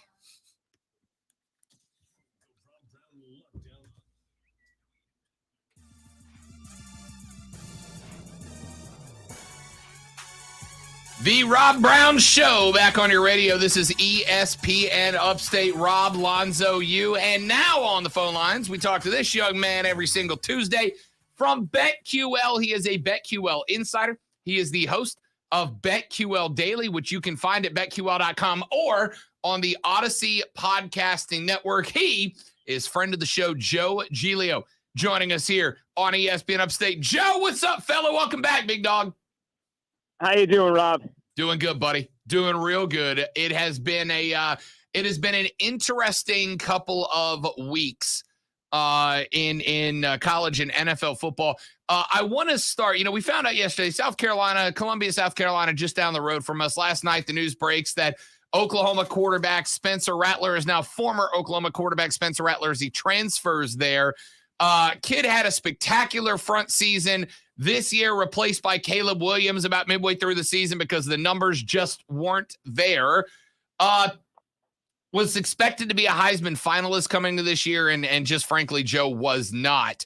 Do you look at futures for like Heisman Trophy team projections when you have a transfer that has the level of expectations that Spencer Rattler has on it? Is there anything you're looking at for a new kid and how he might do personally that maybe there's some like Heisman futures and what impact he might have on the team, and how do you kind of diagnose that? Yeah, for sure. I mean, I think you have. I mean, especially now. I mean, think about it the last couple of days in college football. I mean, this transfer portal, it's basically like free agency for these quarterbacks. If they don't get to play, they leave now, Rob. There's no such thing as sticking around holding a clipboard anymore because of the NCAA rules and how they allow the one-time transfer without penalty. So you have to. I mean, it's part of the sport now. And I would say the biggest thing I look at is the player. Let's say we're talking about quarterbacks. Is the player getting a coaching upgrade? And that will be to be determined. I think on the surface, you're like, wait, quarterbacks usually flock to Lincoln Riley. I know Lincoln Riley left Oklahoma, but they don't leave a program that had an offensive coach. Now, Oklahoma is about to get Venables, a defensive coach, which you guys are very familiar with in that area. So I'm not surprised Rattler left. He lost his job. He lost his coach. I think it's a great move for South Carolina. As far as Heisman, I would probably hold off until I see how he projects and how he looks early in the season in their offense. I mean, his odds will be low. You'll be able to get him after the season starts, I'm sure, without a big number. We're talking to Joe Giglio, BetQL insider, host of BetQL Daily on the Odyssey Podcast Network. South Carolina ends this year at 6-6 and has an opportunity to go play in the Duke's Mayo Bowl with the addition of Spencer Rattler. How do you look at preseason over-unders, and what type of factors do you look at when you are trying to decide the ultimate fate of a team if you're putting money on it? Yeah, for sure. I mean, I think this is one of my favorite things to do every summer. NFL and college, look at over-unders for the season, look at who they're playing, returning starters, age of the team, right? You're going to tend to focus more on teams that have a lot of juniors, seniors come back. This particular season, I thought was difficult because we didn't have the natural, kind of everyone on the same playing field when it came to playing time from last year, because 2020 was such a weird season. Some schools didn't play, depending on what conference you were in. Some schools played less games, COVID situations, opt-outs. It was a mess trying to project this season. But generally, definitely, I mean, look at the conference, where the road games are, who the quarterback is, who the coach is, the coordinators. You factor it all in. But early thoughts on South Carolina is I think they'll be a better football team next year. Let's flip that over and talk about their in-state rivals just the other way down the Interstate 385, and that, of course, the Clemson Tigers, who, Joe, I've said Dabo's in an interesting spot right here because he has this legacy built around him of the guy with an eye for talent, the guy who knows how to plug the right guy into the right place at the right time to get the most out of him. Well, loses Brent Venables, who most Clemson fans are telling me was a bigger key to success for this, if you want to call it dynasty, than he gets credit for. Loses his offensive coordinator, Tony Elliott, took the head coaching job at Virginia. Loses his athletic director, Dan Radakovich, who goes down to Miami. He's a Hurricane, so he goes to his alma mater to take on the spot there. Of the four pillars of college football, the only one left standing is Dabo, which means now he is either going to cement or lose his legacy as the guy who knows how to plug the right guy into the right place at the right time. The futures for Clemson next year. I know we're way out. We still got bowl season to get through, et cetera. But they've got a young quarterback prospect coming in. If you're looking at Clemson next year as a potential source of income, what are you thinking? Yeah, I still believe, because I believe in the recruiting base. I believe in Dabo to bring the talent in necessary. I mean, there are guys in the NFL all over the place that wore Clemson uniforms. So obviously the guy can recruit talent. Now, coaching it up, like you're saying, all the other pillars there, that's to be determined. I need to see one more down year before I'm off the Dabo situation. I mean, he's been so good for so long. But I do think this is, you laid it out perfectly. This is the test. And you go down to Alabama, and it's the opposite, right? We've seen for years, I saw a graphic last week in which all the assistants that have left Nick Saban, how much money they're now making running their own programs. Like, Nick Saban doesn't miss a beat. He loses this great coordinator, that great coordinator, his play caller, whatever, because the program is Nick Saban, and then everybody else is just, they're there as another piece of the puzzle, but he is the base of the puzzle. We're going to find out. I mean, I think we probably all have a gut feeling on this with Dabo. He's not as good as Saban, but he's certainly, you could put him in that tier right below Nick Saban over the last 10 years of college football. I think Clemson will be okay, but you laid it out perfectly. I mean, we're going to find out now because Saban could do it. We'll find out if Dabo can too. We're talking to Joe Giglio, BetQL insider, host of BetQL Daily. You can find it on the Odyssey Podcast Network. Let's flip up to the National Football League. Of course, last night we ended up seeing the Rams of LA knock off the Arizona Cardinals, who, by the way, 3-3 at home now are the Cardinals. In fact, Cliff Kingsbury kind of made a joke of it afterwards as he's fallen one spot closer to losing home field advantage since only one team gets it next year. He said, looking at our record at home, that might actually be for the better. What a weird year there seems to be less parity and advantage for home teams in the NFL this year than there have been in recent years. Is that a trend, or am I just falling for recency bias? No, it's absolutely a trend. It's been going on for years now. And I think last year kind of exasperated it a little bit because no fans whatsoever. But the thing I've noticed over the years here, Rob, is that every advantage, every kind of way around this is moving towards the away team. Like, if you're the home team, there's only so much you could do, right? Like, the advantage was inherent. You were home. You had your crowd. But I think road teams have just gotten smarter over the years when they travel, how they travel, what day they get in. Some teams that have the back-to-backs, from the West Coast to East Coast, they stay for an extra week. I do think the way that prices of stadiums, of tickets have changed, I think you get a lot of people in there that maybe aren't the old diehard fans of old. Now, college, we still have it. College stadiums are still loud. I don't feel it the same in most places in the NFL. I think there are a few still home field advantages, whether it be Kansas City, Seattle, but for the most part, it's not like, wow, it's so difficult to go play there because you're on the road. I don't hear that anymore. I don't feel that anymore. I feel like all those old school advantages, they've died off. And I think you see it in the marketplace now, Rob. Like, when you look at lines, I no longer say, okay, it's a 3-point number. That means they're kind of even because you're giving 3 points to home field. I think that's out. And I think you talk to bookmakers, and it's more like 1.5 points now is actually the home field advantage, which is a gigantic change from what we grew up on. We used to always just, reflectively say 3 points for home field. I think it's closer to 1.5 now. We're talking to Joe Giglio, host of BetQL Daily on the Odyssey Podcast Network. We're starting to see, we talked about this earlier, Joe, a couple weeks ago. The division races in the NFL are ordinarily at this point, we'd say they're starting to settle. I think they're starting to muddy, right? We've seen the Dallas Cowboys, who looked hot for a little while, have some struggles. Specifically, I've seen ESPN in the last 2 days looking at Dak Prescott and asking, is he the guy?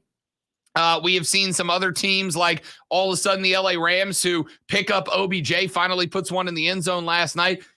As we get closer to the end, are there any teams in second or third in the division right now that, from a betting perspective, maybe a little longer odds to win the Super Bowl today, but give you good value?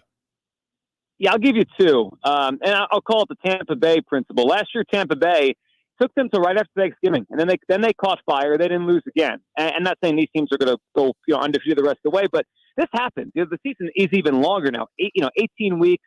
17 games. You could start off a little choppy, but as long as you're playing your best football now into the end of the season, the playoffs, that really is all that matters, Rob, especially as we discussed with home field maybe not meaning as much.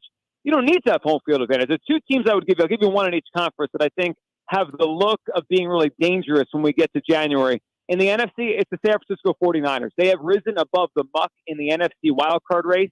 I put them a tier above, and they're a game above that 7-seed muck, whether it be Washington, Minnesota, the Eagles. They're better than that. I think the Niners are really, really good bet to make the playoffs. And when they get there, I mean, Rob, look up and down the NFC. Other than Aaron Rodgers and other than Tom Brady, how many of the quarterbacks that are going to be in the NFC playoffs have ever actually made a playoff run?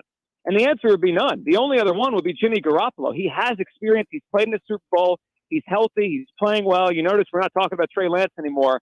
because right now it's clear Garoppolo is the better option for the Niners. So I give the 49ers a real chance to make a run deep into January. And in the AFC, it's the Los Angeles Chargers. They were kind of a darling in the beginning of the year. They had some sputtering issues. They fell off. But look at the last 2 weeks, what they've done.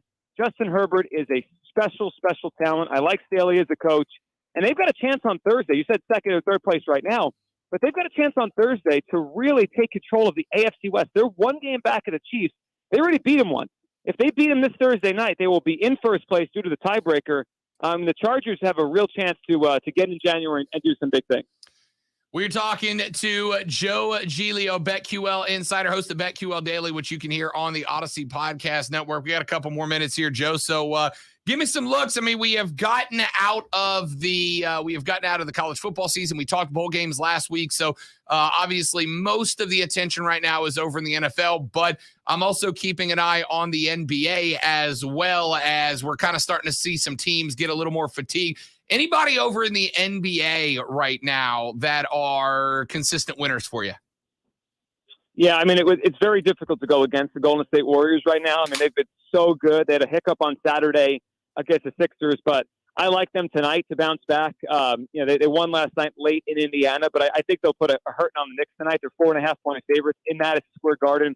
Curry going for the 3-point record. And here's a fun little prop for you if you want to throw it on the game. I feel like with 2 threes, he needs 2 threes to pass Ray Allen in the Garden, the Mecca. I don't think he's going to waste any time. You can get 4-1 odds right now over on FanDuel Sportsbook at the first basket scorer being Steph Curry. I feel like if they win the tip, if they get the ball, Curry's bombing a 3. I think it's a fun look to try to bet on Curry early in the game to get that record. We're talking to Joe Giglio, BetQL Insider here on the Rob Brown Show and ESPN Upstate. All right, Joe, give me a couple of plays for the weekend that you like, big dog. I got a couple underdogs for you that I really like. And you can take them straight out. You can take them as a teaser. I think both of them are great teaser legs. The first one will go to Saturday night. This line doesn't make any sense to me whatsoever. I will take the underdog New England Patriots getting 2.5 points in Indianapolis against the Colts. I know the Colts have played well. They certainly have a good chance right now to make the playoffs, but the Patriots are the better team. Mac Jones is undefeated on the road, and if you give me Bill Belichick 2 weeks off a bye to prepare for a Colts offense that has increasingly become one-dimensional, they win when their running game dominates. They lose when they have to throw the ball 35 times. We've seen Belichick do this forever. He will take away what the other team does very well. He will take away the running game. He'll make it hard to run. Carson Wentz has to drop back 35 times. The Patriots will win that game outright. So I'll take the Patriots plus 2.5. And the game on Sunday, I think, is probably the highest leverage game in terms of playoff spots in the AFC. Cincinnati at Denver. Both of these teams are just Jekyll and Hyde. Like, they have their good weeks, their bad weeks.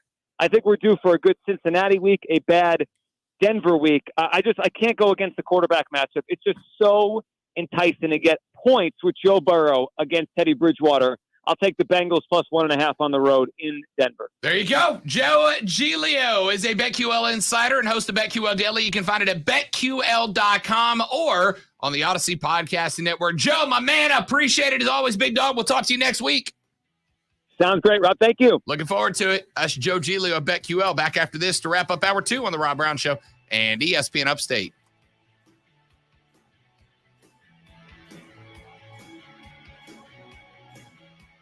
Our friends at Harley-Davidson of Greenville want you to have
Good. Then I don't have to come back next week. Exactly.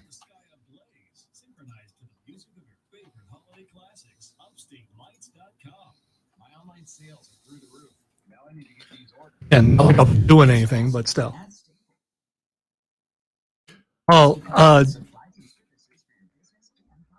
you will be broadcasting elsewhere next week, right? Correct. I'll be in Florida. But you'll be here for all 4 days? No, I'm off on Monday. No, this coming Monday? Yeah, this upcoming Monday I'm off. Hang on, wait. I'll make sure I got my days So right. coming Monday would be like the 20th? Yes, I'm off on the 20th. Yes. So Carter's doing it on 20th? Carter's filling in, yes. Okay. Carter's filling in on the 20th. I'm there. Then I'm in the 21, 22nd, 23rd. We're off on the 24th. I am back here the 27th, 28th, and 29th, but I am off the Thursday, the 30th.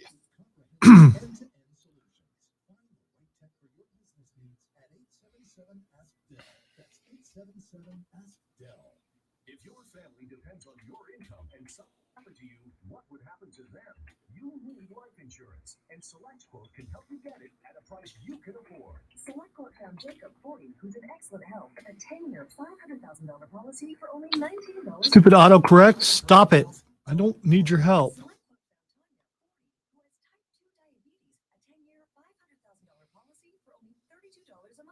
Diddy wanted to know, so About Monday?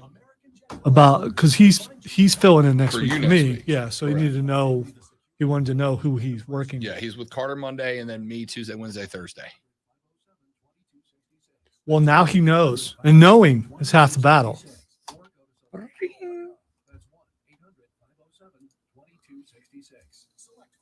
We shop, you save. Get full details on the example policies at SelectQuote.com/commercials. Your premium could vary depending on your health, issuing company, and other factors. Not available in all states. This report is sponsored by Audible. Audible is the best place to listen for everything you're into, from comedy and motivation to popular podcasts and best-selling audiobooks. Right now, take advantage of a special holiday offer and save 60% on your first 3 months. Learn more and sign up at audible.com. There's the rest, and then there's the best. You're listening to the best sports talk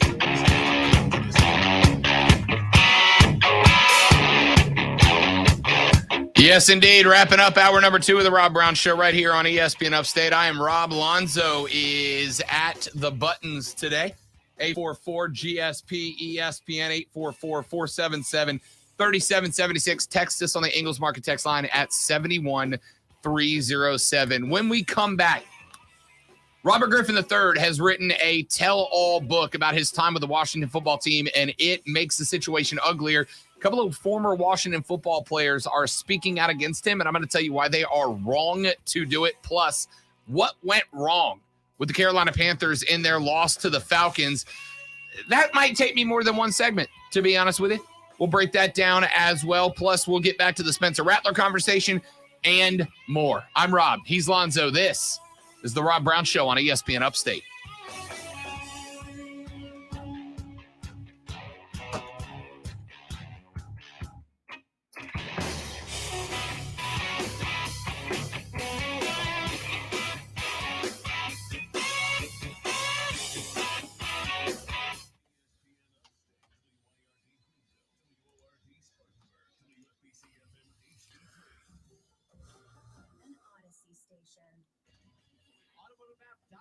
Presents your ESPN Upstate Sports Center update powered by The Score. You can expect to see 2 quarterbacks moving forward for the Carolina Panthers, as head coach Matt Rule has said that he does plan to continue to play both Cam Newton and PJ Walker at quarterback and moving forward, while Newton will remain the starter. Newton! Walker some. Newton this past week, 15 of 23, 178 yards, no touchdowns, 1 interception, ran 10 times for 47 yards, while Walker completed 6 of 12 passes for 75 yards with 1 touchdown. This kid that Virginia Tech just signed is from a place in Virginia called Midlothian, Midlothian, Midlothian. Lothian. Right, which sounds like a place Loki would come from. Yes, it does. I am from Midlothian.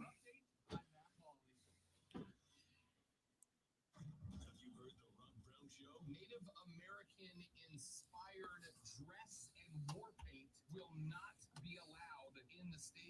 says, so how long are the entrance lines going to be at Washington football team games while they police all of this? Are they having seminars with their employees to say, okay, do you have the overhead projector going? And I'm pretty sure that a reasonable individual can look at a person. Despite Warner Brother Games Montreal's previous work developing Batman Arkham Origins and the fact that Gotham Knight features many of the same characters from the Batman Arkham series, the game is a new and original story separate from those games.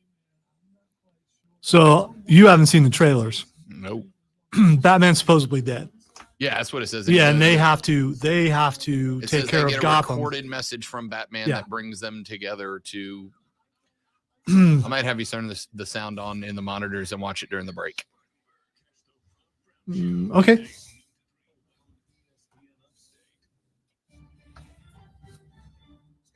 Westwood One and Thursday Night Football. Coming up, a huge AFC West matchup is Patrick Mahomes and the 9-4 Kansas City Chiefs.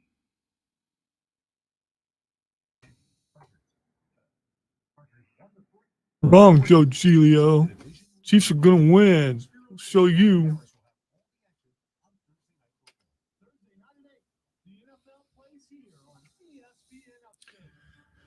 QC Kinetics in first break.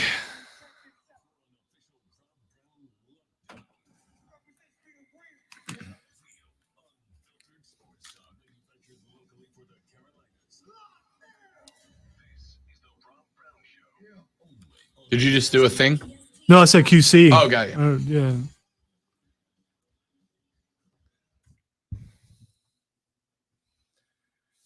All right, ladies and gentlemen, the Rob Burt Show's back on the radio. This is ESPN Upstate. Hello, Upstate, South Carolina. How do you do? I am Rob. He is Lonzo. We are glad to be along with you for the next 57 minutes of Sports Talk Radio Excellence. We appreciate you hanging out with us and letting us hang out with you on a daily basis. I noticed yesterday, so for those of you who have not seen them, if you go to our website or follow us on social media, after the show on a daily basis, Lonzo and I take the top 3 or 4 segments of the day, we shorten them down, we edit them and clean them up, and we post them in small bite-sized chunks of the top handful of conversations that we had. And we post them at various times throughout the day, but you can see them all if you go to espnupstate.com. Right at the top of the page, there's a button that says podcast. If you click that podcast button, you will see 2 different styles. Number 1, you will see an edited version of all 3 hours of the show every day. So if you want to listen to the full show, but you can't listen to the whole show live, you can go there and you can actually get all 3 hours broken down. The other thing you'll see are short snippets, little segments, and we clean up the segment a little bit and post it so it's a little bit more easily digestible. Well, yesterday I'm going through the segments to edit them, Lonzo, and you know the sound that the intro sound that we just played, the song that we played, does not go into those versions. So all it is me. So when you listen to this podcast without the intro music included, Lonzo, I sound like a raving lunatic when I open the show because it's me just screaming into the void. There's no kick-ass guitar behind it to make me sound like I'm the lead singer of a cool band. It's just me screaming like a crazy person over nothing else. Yeah, what's your point? You know what? I accept that. All right. A lot of stuff to get into, a lot of stuff to talk about on the show today. 844-GSP-ESPN, 844-477-3776. Text us on the Ingles Market text line at 71307-71307. Start your text with ESPN so we can read them on the air. Robert Griffin III, who is now known as a color commentator for college football games on, ABC or ESPN or whatever he's on now. He is writing a tell-all book. He, of course, played for the Washington football team for a couple of years. His career, through a combination of injuries, bad timing, and outside circumstances, never really blossomed the way that a lot of folks thought that the Heisman Trophy's professional career would. Well, he has written a book about his time with the Washington football team. Of course, the investigation into Dan Snyder and the rest of the WFT has been ugly. The NFL conducted a months-long investigation. They suspended Dan Snyder for a period of time. They levied some financial sanctions against it, but pretty much that's it. They also ended up gathering 650-ish thousand emails between Washington football employees and the NFL and the other outside sources, some of which got leaked. And of course, that led to the loss of a job of one John Gruden. Well, Robert Griffin III has now written a tell-all book about his time there, in which he said, quote, not a quote, in which he said that the time was bad, that the franchise was inept and poorly run, and that he was effectively a victim of circumstance because he never really got to a point where he was capable of developing as an NFL quarterback. Kind of said, hey, look, it was so bad there that it kind of stunted my growth as a QB. And not only was I subjected to an awful culture within the Washington football team, but on top of that, it impacted my personal career. I wasn't really able to grow as a quarterback because I was dealing with all this crap going on inside the franchise. And now, post-investigation, post-journalists getting their hands on information about that point in time, it's fair to say that you may say there's some level of personal accountability, and that's fine, but he might have a point. This team is run by a bunch of not great individuals, starting with Dan Snyder and working their way all down. Well, now, after the book has been written and is set to be published, I'm assuming very soon, a couple of former Washington football team teammates of Robert Griffin III are actually speaking out against them. One of them is LeVar Arrington, who is not a big fan of Robert Griffin III. The WFT quarterback's book is expected to be put out next year, and LeVar Arrington said the timing of it is suspect. He appeared on Fox Sports Radio's Two Pros and a Cup of Joe radio show alongside Brady Quinn and Jonas Knox. And he said that via the book, quote, "My career in Washington was spoiled, ruined, and trashed, and I always still continue to speak the truth about what I experienced and what I saw. The amount of hate and the amount of anger that came my way for saying it was not safe to say things like what I was saying, even though it was the truth back then. So RG3, with all due respect, it's kind of a B-word move to say you're going to do a tell-all now. Why didn't you do your tell-all 3 or 4 years ago?" End quote. He went on to say, because you were scared of backlash that you would receive saying what you believed your truth was in a time where you didn't have all the stuff that has come out with the cheerleaders and the emails and all this stuff that makes it safe for you to be a front runner of justice. I hate it when dudes do B-move words to be heroic, to be heroes and heroic, and you do it in the comfort of knowing people already know what's going on. Stand up and be a man. Do that bleep before now, end quote. Here's what I want to say to LeVar Arrington. Couple of things. Number one, this investigation has been going on for a hot minute, and there have been tales of what went on behind the scenes at Washington football offices for long before that. I am not saying that LeVar Arrington was not speaking the truth about all of this before now, but I don't remember it. And I've been doing this job for about 15 years now. All right. When stories like this come out, they make it to my inbox. You know what I'm saying? I'm not saying LeVar Arrington hasn't spoken out in the past. I'm saying if he has, I didn't hear about it, and there clearly hasn't been any backlash about it. All right? But to call out RG3, can we be real here? I understand. RG3, since his NFL career did not pan out, began to angle himself as a TV guy. And I'd say it's been relatively successful. He has been calling big games all year long. He's all right. He's getting better. I'm not saying his skill. Yeah. I'm saying he's in a booth. Where he is now compared to where he was when he started, there's much improvement. Yeah, dramatic improvement. I'll be honest with you, I'm not a fan. He doesn't do it for me. Nice guy. I met him at the he called the Clemson Florida State game, and I got a chance to meet him during halftime. Nice guy. Was very polite, very kind, was talking to him. Nice guy. I don't like him as a TV guy. He doesn't do it for me. But it's just not my style, right? It's not the way I like it. He comes across as a guy who is trying to be professional but also really cool at the same time, And you got to pick one or the other. You're either very buttoned up or professional, or my man is running for his life back there, man. Can't get a break. Like, you got to pick one or the other. And he walks a line that doesn't work. But that's a separate conversation. Robert Griffin knew, as we all do, that the NFL has an incredible amount of power over the TV networks, which broadcast their games. That's just a fact, right? They have a ridiculous amount of power over the broadcast networks, CBS, ABC, ESPN, that broadcast their games, because these networks know that if they make the National Football League unhappy in any way, shape, or form, then when it comes time to renegotiate the television rights of the America's and maybe the world's most popular individual sports league, that they will either lose said contract or said contract will become much more expensive for them down the line, right? They will have to pay a lot more money if they tick off the NFL.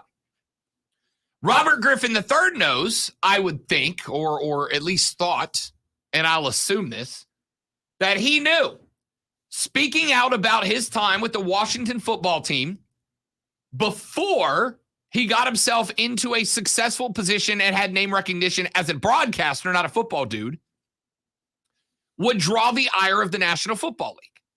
And if the NFL sent a memo to the head of ABC Sports and said, we do not want Robert Griffin III on your network, they have the power, because he who has the gold makes the rules. That is life's actual golden rule. The actual golden rule is who has the gold makes the rule. And the NFL's got the gold. So Robert Griffin III found himself in a troubling position as a young man with a career that he wanted to expand into broadcasting. He could tell this story before all this information that's come out over the past 2 years comes out, when we learned about the cheerleaders and the emails and Dan Snyder's misdeeds. He can come out with that information before the NFL does and risk drawing the ire of the NFL and becoming a victim for the second time, if you believe he was one the first time, which I do. He risked drawing the ire of the NFL, who could absolutely derail his ability to become a broadcaster, at least at the highest levels, right? They could blacklist him from these networks, and the NFL likely has the power to make that happen, even if it's unspoken. Robert Griffin III had a tough decision to make. And he made a decision that said, maybe it's not my place to out this.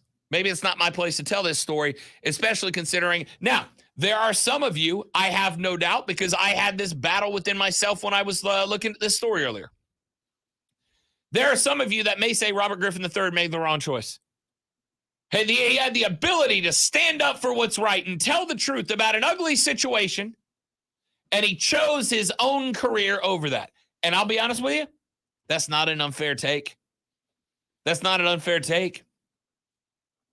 But if you've ever been put in a situation like that, it's a tough thing to deal with, right? Especially when you talk about a job like his, that my dude's probably pulling 6 figures down to do what he does, right? And be who he is. I'm not saying he's right or wrong. I'm saying that was a hell of a tough choice to have to make. If LeVar Arrington has been airing these grievances for the past 3 or 4 years, good on him. I applaud him for that. But one thing I warn you is do not get into a spot where you are second guessing the decision of a victim of when to tell their story, right? Because you don't necessarily know all of the consequences, all of the ramifications that that individual may face when they come out and tell their story. There's a docudrama going on right now about I forget, it's like American Crime Story or something. It's a documentary about the story of Monica Lewinsky and Bill Clinton, right? And obviously it's taken some creative liberties, but it effectively tells the story of the time that Monica Lewinsky and Bill Clinton worked together and the affair that took place and the cover up and the scandal and all that, years of hindsight written in. And part of the story is how difficult of a decision it was for Monica Lewinsky to come forward and tell her story about what happened with her and Bill Clinton.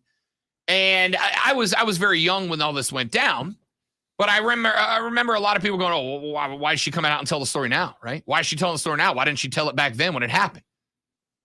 There were a lot of consequences, both socially and politically, and career-wise, for that woman to come out and tell her story about what happened with her and President Clinton. And if you're into certain conspiracy theories, she may have been concerned for her life. Correct. Yes, correct. Which I'll let you deal with conspiracy theories if you do it. But either way, even if those are even if those aren't real, right? At the end of the day, there were harsh consequences for Monica Lewinsky. Either way, she either had to live with the knowledge of what had happened and keep that to herself, or she had to deal with making a lot of enemies in Washington, D.C., a place that she wanted to be and work, or making an enemy out of the President of the United States and his wife, who were the power players at the time. She decided to hang on to that secret for longer than some people wished she would have. That is not for us to judge. You don't know the consequences and ramifications. I suspect I know why RG3 didn't tell this story. But when you have people like LeVar Arrington coming out and bashing that dude and calling him a B word on national radio because he didn't do it the way LeVar Arrington wanted to do it, what do you think? Any other potential players in that program that may have been considering coming forward and giving us, who, by the way, when the emails drop, what did all of us start to say? Give us the rest of the emails. Give us the rest of the details. Give us the rest of the information that you have so that we can make a decision about how we want to react to this horror show taking place in Washington, D.C., right? Well, here comes RG3, who goes, dude, I was the quarterback there.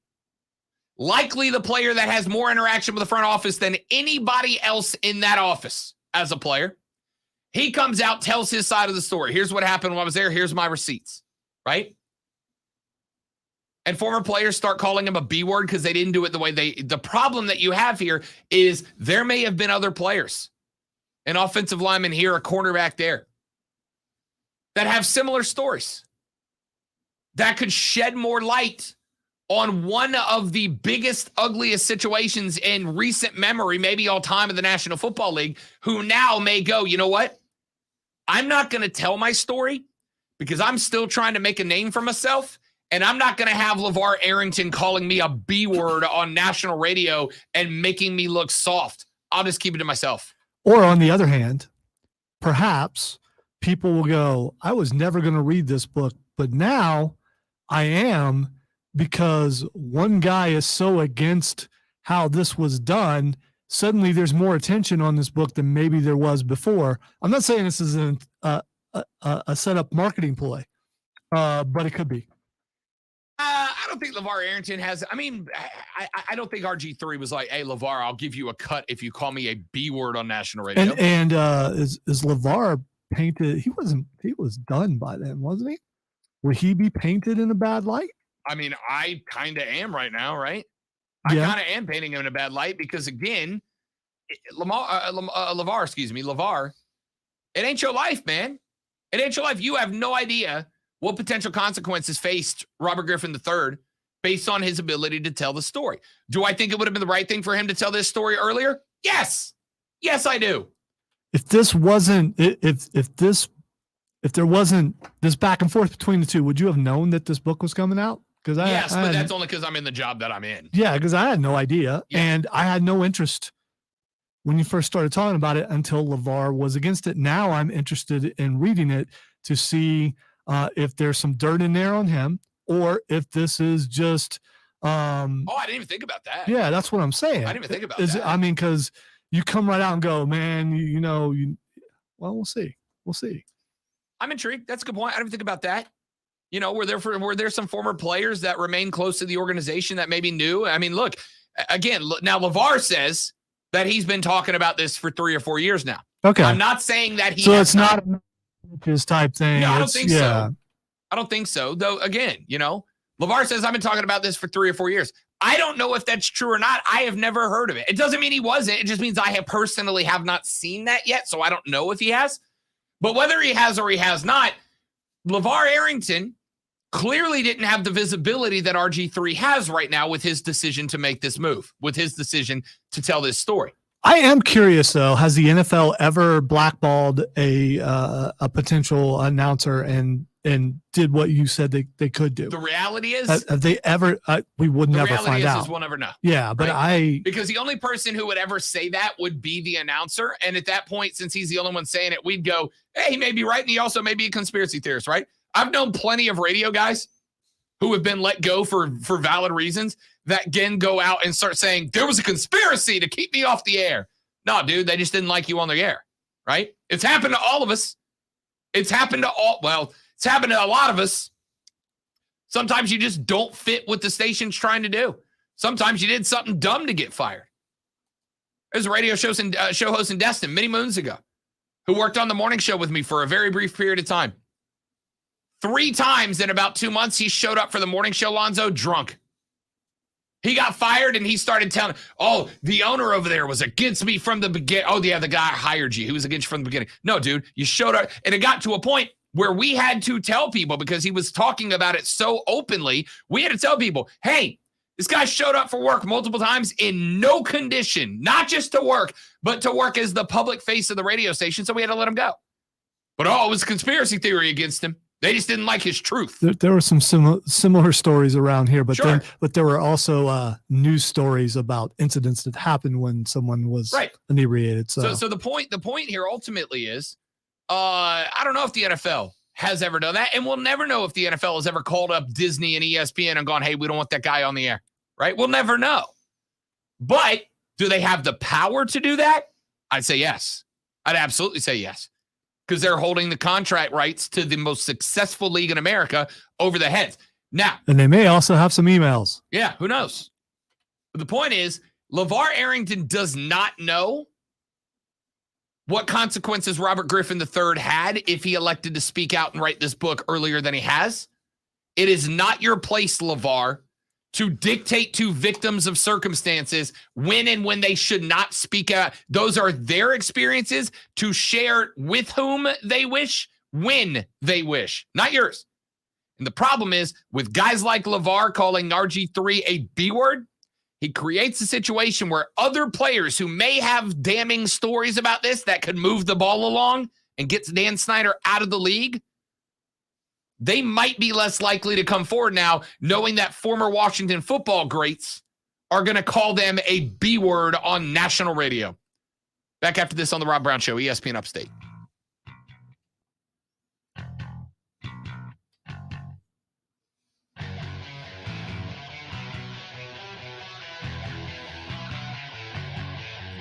Our friends at QC Kinetics want you to be able to get back to living your life the way that you want to live it without fear of joint pain. Heck, maybe more importantly, without actual joint pain. Hey, you're going to get told, hey, look, we got to scope that knee. We got to go in there and replace that disc. We got to go in there and create an artificial joint in your hip. We got to do surgery. Well, before you sign up for that, you need to call my friends at QC Kinetics at 864-448-3772. 864-448-3772. Mention the Rob Brown Show. You're going to get a consultation with my friends at QC Kinetics for free, and they will tell you how their non-surgical regenerative therapy works. It harnesses your body's own natural healing processes and capabilities. It heals the joints. It restores those healing tendencies. It gets rid of that joint pain and that inflammation, and it gets you back to living your life the way that you want to. Go online to QCkinetics.com, QCKINETIX.com, QCkinetics.com. You can read all about the science of the regenerative non-surgical therapy there and hear testimonials from dozens and dozens of happy, satisfied QC Kinetics patients right here in the Upstate. Go to QCkinetics.com or call them at 864-448-3772. It's our friends at QC Kinetics.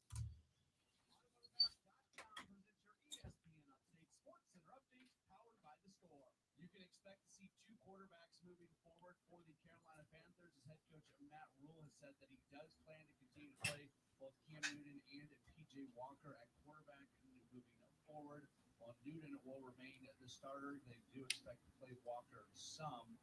Newton this past week, 15 of 23, 178 yards, no touchdowns, 1 interception, ran 10 times for 47 yards, while Walker completed 6 of 12 passes for 75 yards with a 1 touchdown and a 1 interception. Didn't do anything running the ball. We'll see what the Panthers look like offensively when they match up against Buffalo on the road coming up on Sunday.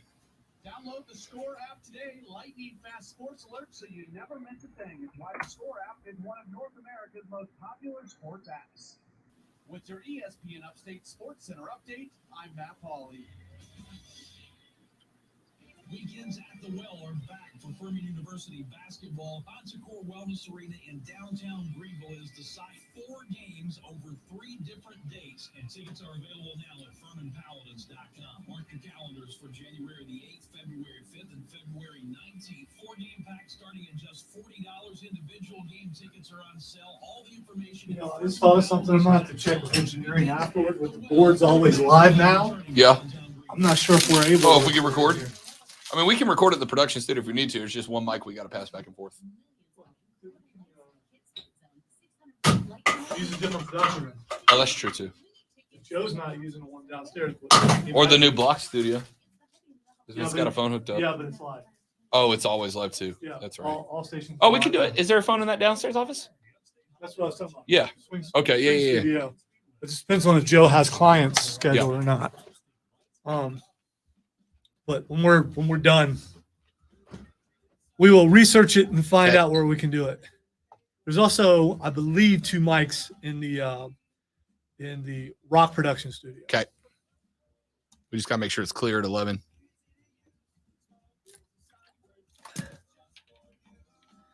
Well, Stoneman's not here, and I don't know when he'll be back, so I don't know who's using it. Though Marquis is at the. I think he does his in the evening, though. I'm not sure. We'll figure it out.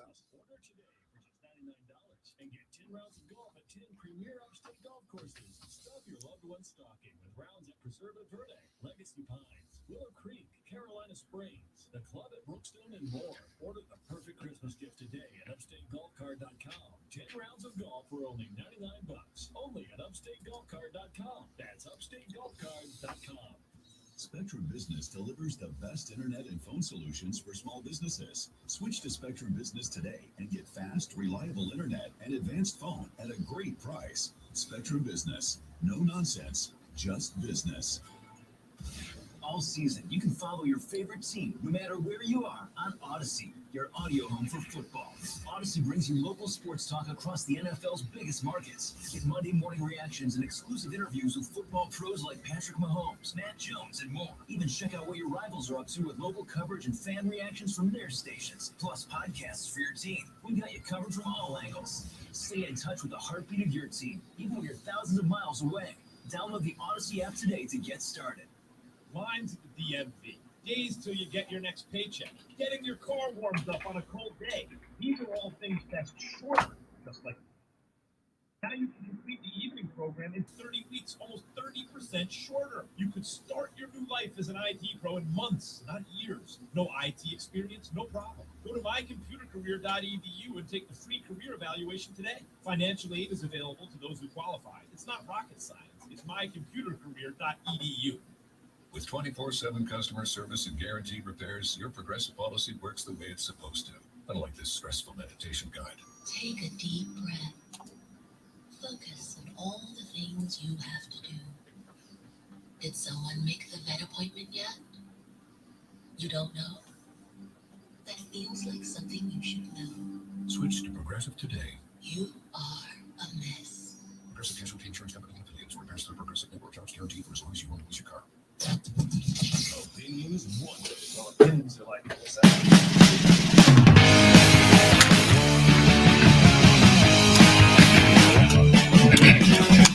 A couple of texts that have come in. Texter says, pretty sure, well, Texter says RG3 doesn't yell enough for Rob. It's not. No. Texter says, pretty sure there are a ton of people who are currently with the Washington football team who are actively choosing to not come out about the blank that goes on there. No, I agree with that too. And again, they have career consequences that they have to navigate. This is why I say to guys like LeVar Arrington, it is not your role to tell victims when they should come forward with information and who they should come forward with that information to. It's not your role, because you start to make it tougher for other people who might speak out. You add another consequence onto them, right? Like, not only do other people who might have information have their own consequences to worry about, now they have to deal with the consequence of an NFL great like LeVar Arrington calling them dirty names on TV and trying to besmirch their good name, right? Texas says LeVar and Brittle Bob Three Sticks never played together. Used to live in D.C. when Griffin was drafted. Very polarizing. Yeah, no, I agree. I agree. LeVar Arrington has kind of become a polarizing figure in the NFL. But again, even if I liked LeVar Arrington, which I'll be honest with you, I haven't seen or heard a lot about LeVar Arrington's work as a voice, whatever role he is, to have an opinion on him. But I have heard from a couple of Washington football team fans that he is very outspoken and is a bit polarizing. But even if I liked him, even if I knew a bunch of LeVar Arrington stuff and thought that he was really good, that wouldn't change my viewpoint on this, right? I don't care who it is. It's not your role, unless you are the victim themselves. It is not your decision to be made about when someone comes forward. Texas says Arrington also didn't play in the days of RG3, so he doesn't get to have a say in what his truth is. Yeah, that's what I'm saying. It's RG3's story, not yours, LeVar. It's not your story to tell, it's his. Now, he may write RG3 might write the book, and we go through it and go, there's nothing here. We might write the book, and somebody from the Washington football team might come out and go, RG3's lying, and here's the proof. And then he goes through the mud on his own. Lamar, is not your choice whether to hoist up, or excuse me, it's not your choice to kick RG3's story down into the mud. You don't have to give it a platform, but you don't get to knock the legs out from under it. Texas says NFL blackballed Colin Kaepernick. ESPN just saying Rob's voice made a miraculous recovery overnight. Are we sure he wasn't inebriated yesterday? Rob's a nighttime drinker primarily. Plus, if I knew Rob had been drinking or were drunk, would fist fight me. Well, I wouldn't allow him on the air. Exactly. Yeah. How do you have that power? Well, so my show's on at noon. Yeah. Now, if it's Saturday, you might catch a little mimosa with brunch action out of Rob Brown. Big mimosa guy. Team Poinsettia, by the way, which is champagne with cranberry juice in it. Big fan. Thanks for the clarification, because you knew I had no idea what you were talking about. That's why I pointed directly at you. Yeah. Mimosa is champagne and OJ. A poinsettia is cranberry and OJ. There's another name for pineapple and OJ. I don't know what it is. But traditionally, I'm more of a screwdriver guy in the AM, which is vodka and OJ. I say it all sounds kind of nasty to me, but and if Rob were stumbling around, I still wouldn't be able to tell if he was drunk or not. Yeah, I'm clumsy as it is. It's hard to decipher. Anyway, so that's really all I wanted to say about that. It's just, I don't like this move. I don't like this take from LeVar. I don't like the take from LeVar. I think it's not his place to speak out about it. All right. Is anybody going after the cheerleaders and going, how come you guys didn't tell your story earlier? No, we don't. Because they were the ones that were being harassed.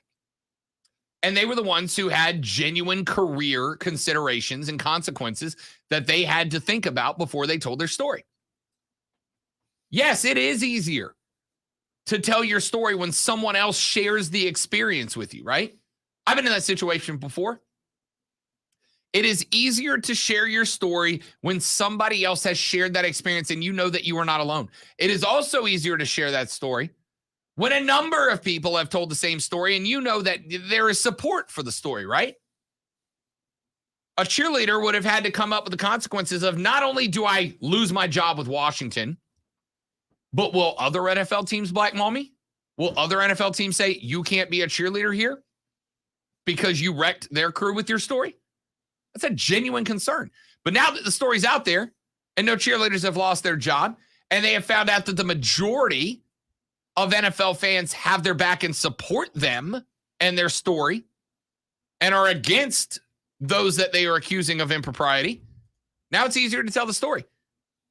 But it's not your call, LeVar Arrington, to judge when it is okay, when it is appropriate, and when it's not. It's just not. 844 GSP ESPN. 844-477-3776. You can go ahead and text us on the Ingles Market text line at 71307. When we come back here in just a minute, we've talked about the fact that Spencer Rattler has joined the Gamecocks roster. He will be in Columbia next year. What does that mean? What are the overall consequences of that for South Carolina? What is Shane Beamer going to see in his roster and in his program now? I'll address that next on the Rob Brown Show on ESPN Upstate. Send something twice to you. My bad. Oh, all good.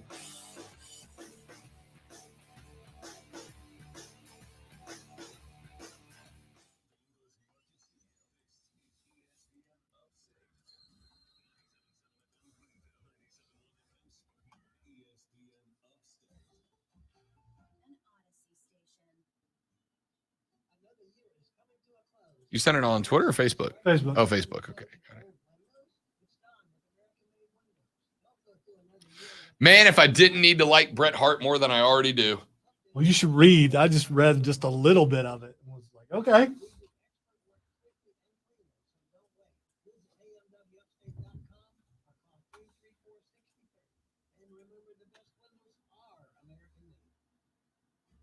Hey, it's ESPN Upstate's Mark Ryan. Join me at Ingles Markets this and every Thursday from 3 to 7 with a special live edition of Offsides with Mark Ryan. This Thursday, we'll be at 1851 Highway 14 East in Landrum. Brought to you by Ingles Markets on ESPN Upstate. The Upstate Holiday Light Show is going on now at Greenville Pickens Speedway. Drive through a nighttime. He didn't know a headlock from a headlamp. That's about as far as I got. That was enough. Get into the holiday spirit at Lowe's Winterfest with holiday festivities and weeks full of savings. Like $30 off on a Google Nest Smart Thermostat was $129.99, now $99.99. Or a Craftsman Man. was $79. And the thing is, Brett's getting a He's little right. saltier as he's older. Of course he's right. yeah, but I would say he's salty, but correct. It is the correct amount of salt.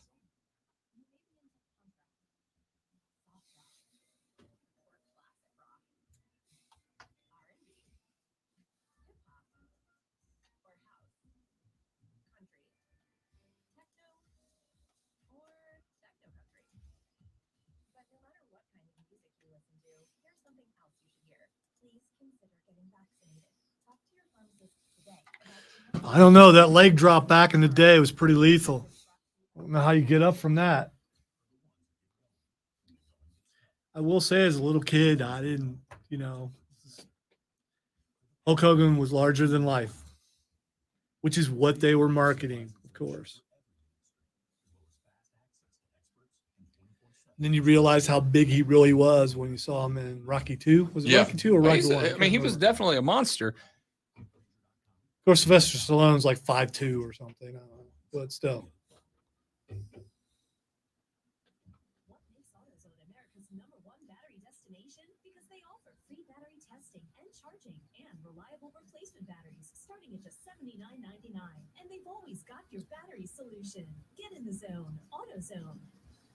There is still time for you to gift awesomely during Dell's holiday event. Save up to $250. I'm still going to go ask, but I believe we can still do it in here because we're going to be doing it through the aux as long as the other thing isn't in the aux. Yeah. If everything's out of program, and we can also listen to the headphones in aux. It just it might be frowned upon. So I want to go ask first. Oh, that's okay. Today's pros need today's tools, and nobody understands that better than the Home Depot. Our app makes it simpler to get supplies ordered and delivered. Our online project calculators cut guesswork and last-second supply runs. Job site delivery puts what you need where and when you need it. And rental puts the right Worst case scenario, part of Greeny is replaced with a wonderful wrestling interview. We just go live. Yeah.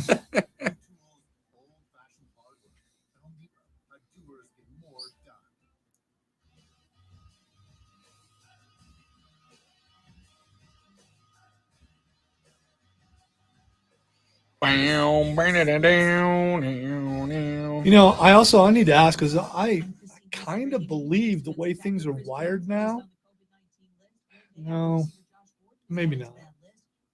Now we could. I'm still trying to figure out a way let me ask. Yeah. And you're like, what, to be able to get the guest on StreamYard? I don't know that they'll have the ability. They told me he's going to be on the phone because he's traveling. So No, about in the future. for future reference, though, yeah. Because I'd love to be able to Actually see them. yeah, to be able to talk face to face with. Well, it also helps us too, but still. 100%. Yeah, But also, yeah. it'd just be cool to have that video, even if we're in different places, to have that interaction. That means they'll miss tonight's game against the Golden Knights and possibly as many as 6 games total. Join the Rob Brown Lockdown on Twitter. Tweet at The Rob Brown Show on the Upstate.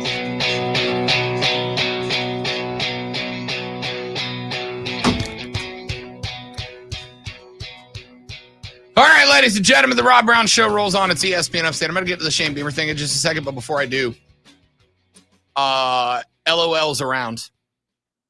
I am laughing at an Urban Meyer quote that went up earlier this morning because it is hilarious.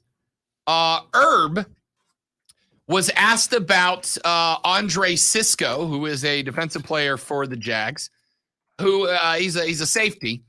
Good player, rookie, young guy, working his way up the depth chart. Urban Meyer was asked about Andre Cisco getting a more opportunity for PT for the Jags.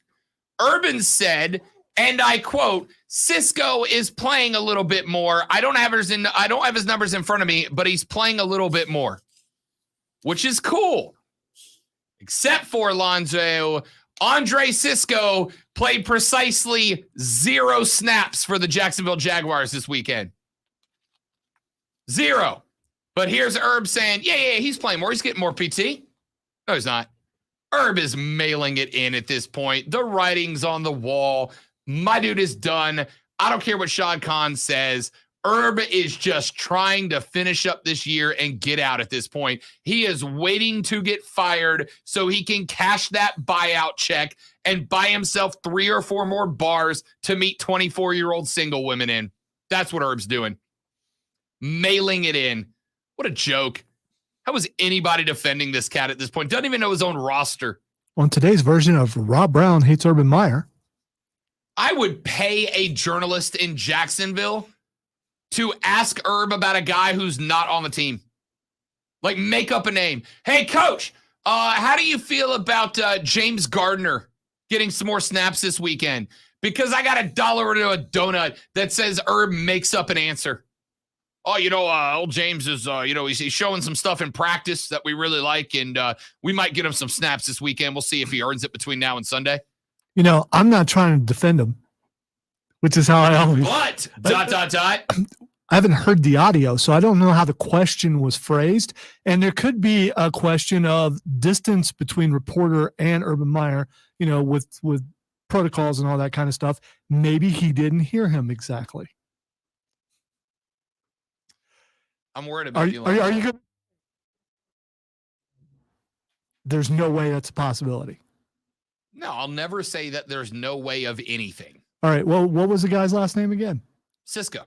Okay. So there's no chance that maybe that what could he sound thought, like something else. Maybe what he thought was the reporter said, Coach, what kind of music are you playing during weightlifting sessions in the locker room? And Herb just put on an old Cisco track and was bumping the thong song while the guys were working out. And he thought it was a question about Cisco, the musician. And he's like, yeah, he's getting more plays because, you call a record plays. Maybe maybe he thought it was a question about what character do you miss the most from Flash, the TV series, and it's Cisco Ramon. So he's going back watching old episodes and getting some plays in. And now Cisco's those are both there. Definitely viable options, as opposed to Herb just doesn't know what the hell's going on and is mailing it in. Did you see the handshake with the Titans coach whose name I just blanked on? Vrabel? Yeah, with Vrabel after the game. Did you see the handshake between Herb and former staff member Mike Vrabel? Herb looked so dead in the eyes. It was like this. That was it. Just dead in the eyes. That dude doesn't want to be there.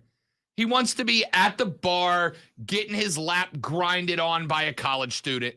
That's what Herb wants. Should he be happy after a loss? If he's out there smiling and happy and shaking his hand, then he'd be like, why is he so happy?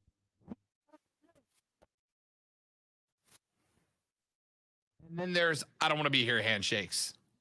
Go watch the video and tell me that's just a coach who lost the game. I guarantee you that Vrabel shakes a hand hard, and maybe it hurt. Herb was like, oh, this is going to suck. Now, you know good and well, there are people that you've had to shake hands with that you thought that. He's about to go angry chiropractor on my knuckles. Can't wait for it. I can't look forward to this. Texter says, did Cisco ask to see Trevor's thong? I was gonna sing the thong song, but then I realized I don't want to lose my job. Yeah, don't do that. And they're in the locker room together, so chances are he doesn't need to ask. Damn, Alonzo, is Urban paying you to say this stuff? Let me put it this way. Rob is waiting for me to do this every single time, and the look on his face when I'm successful every time, which I am, it's priceless. And also genuine. I don't get it. Don't get it. All right. So Spencer Rattler is now a quarterback for the Carolina Panthers at this point, or excuse me, for the Carolina Gamecocks at this point. I bet the Panthers wish he was there. What does that mean for what feels like a revolving door of quarterbacks for the Gamecocks of South Carolina? 3 quarterbacks played for the Gamecocks this year. Of course, Zeb Nolan, the grad transfer, Jason Brown, the FCS transfer who stepped in late, and Luke Doty, who was the starter at the beginning of the year, but suffered a broken foot, made a return later in the year, but then had setbacks and went back. If I recall, Spurrier did that a couple of times too, so it's not completely unusual. It's not, but you don't want to if you rotate 2 quarterbacks back and forth, that's one thing. When you got to go through 3 different quarterbacks, that ain't good. All right. I don't think there's ever been a team that's been successful rotating 3 quarterbacks in and out of football games. So what does this mean? First and foremost, and I said this back in the beginning of the show. I said this back in the beginning of the show. Spencer Rattler is an upgrade over every quarterback in that locker room. That is not a question. That is a statement of fact. Okay. Even 2020, Spencer Rattler is an upgrade over every quarterback in that room. You have just gotten better at quarterback. The question is, how much better? How much better? Can Shane Beamer bring back 2020, Spencer Rattler? Because if so, South Carolina looks better next year. I'm not saying Spencer Rattler has them ready to compete in the East, right? I'm not saying all of a sudden they're ready to go snap up Georgia. But I'm saying 6-6, you'll do better next year if you bring back 2020 Spencer Rattler. 2021 Spencer Rattler? Question mark, right? But this is the part that I think Gamecock fans need to keep an eye on, okay? You need to keep an eye on this. Shane Beamer has an enormous opportunity here. Enormous opportunity here. Now, eyes of future prospect quarterbacks that are 4 and 5 stars are aimed at Columbia, South Carolina. Because there's a guy there that was expected to be a Heisman finalist this year. Wasn't, but expected to be. Has the capability of being. 2020 Spencer Rattler has the capability of being a Heisman prospect this year. He's got the talent. We've already seen it for a whole season. Not flashes, right? The biggest difference between DJ and Shane Rattler, who I think have very similar stories leading up to next year, is that DJ did it for 2 games last year. Spencer Rattler did it for an entire season in 2020. There's something to keep an eye on there. But if he shows up and he flames out and he doesn't look like the elite quarterback he was in 2020, whether it is true or not is irrelevant. Future prospect quarterbacks are going to look at Shane Beamer's program and go, I can't get better there. If Spencer Rattler couldn't do it, I can't do it. And that's going to shut some doors to some future prospects. But if Spencer Rattler shows up and lights it up like he did in 2020, what was it, 45 TDs to 11 INTs? He brings those numbers to Columbia next year. Now you got some 5 and 4-star kids sitting as sophomores and juniors in high schools around the Southeast that look and go, I could be that guy. I could be that guy in Columbia. You are copying the Clemson model. You had Deshaun. You had Trevor. You've had these great quarterbacks. And so other quarterback prospects like Cade Klubnik are looking at this program and going, I can go there and be that guy. I can go there and be a number 1 draft pick in the NFL. They know how to turn out quarterbacks. And that success has steamrolled for Clemson. This opens the door for that possibility, not definite, but possibility in Columbia. But if you're Shane Beamer, your primary focus, you better get Spencer Rattler ready to go. Ready to go. If he is ready to go and is 2020 Spencer Rattler, the world just got bigger for South Carolina. Watch. Texter says, ESPN, bro, take yourself back to August. What would you say then if you knew a first-round quarterback was going to South Carolina in 2022? I'd have said no. Not a chance. Not happening. Now, is Spencer Rattler a first-round QB right now in the 2023 draft? Maybe. Could he be a definite after this year? Uh-huh. This is a game changer for the Gamecocks. Quick break. Back after this on the Rob Brown Show, ESPN Upstate.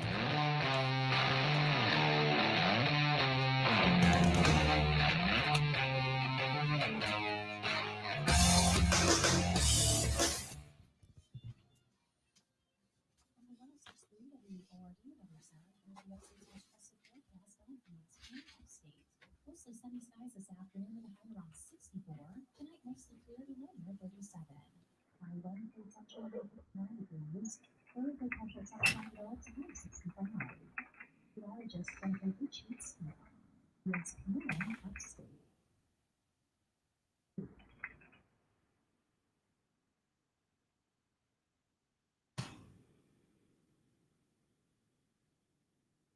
Music and podcasts. So you and your people do everything possible to see that it is All in one place. It's the Odyssey app for ESPN Upstate.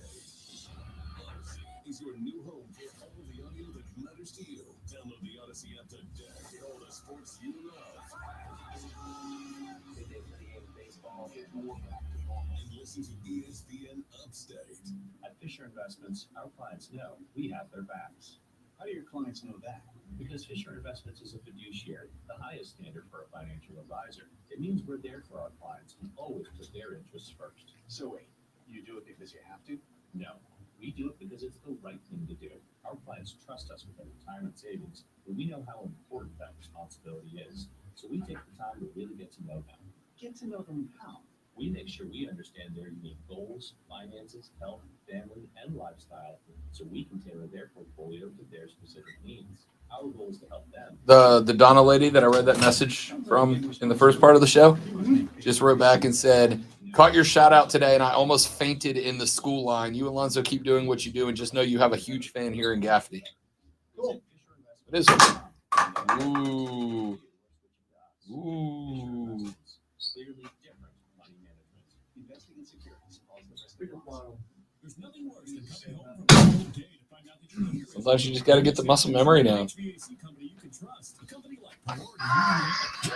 HVAC will give your system a thorough checkup. And if you need a new unit, Priority Heating and Air is a proud distributor of the Coleman line of HVAC systems. To keep your family or business warm this winter, and give Priority Heating and Air a call today at 591-1847 or online to PriorityHeatingAirHVAC.com.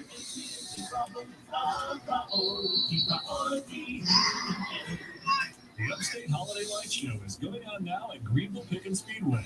Drive through a nighttime Christmas wonderland as 32 million colors set the sky ablaze, synchronized to the music of your favorite holiday classics. UpstateLights.com. Spectrum Businesses proud to support small businesses with the best internet and phone services at the best. I found one major flaw with the new Fallout game, and that's that a tank can be stopped by a small rock. And that's just ridiculous. It's a small rock. I should be able to roll over that thing. Also, a tank shouldn't be stopped by a tree. It's a tank, especially a tree with no branches on it, obviously dead. Like a tank's not going to roll through a redwood, but roll over maybe in a big palm tree. Yeah, no, they're not redwoods. What's up, fella? It's like a dead tree, no branches on it. It's like sticking out of the ground because it's been, hit by bombs or something. I should be able to roll over that in a tank, and I can't do that. These are the off-air conversations that make us us. Some of my favorite moments in this studio, or any of them so far, have been the off-air combos. Dan and Tom and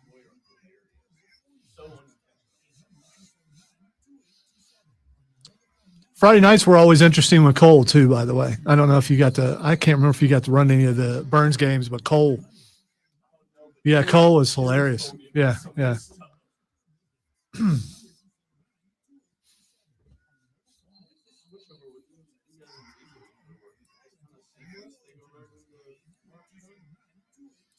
So since Mark's working from the house, he connects on the Comrex, so it's just Lonzo flipping the switch to turn it over and Diesel sitting down.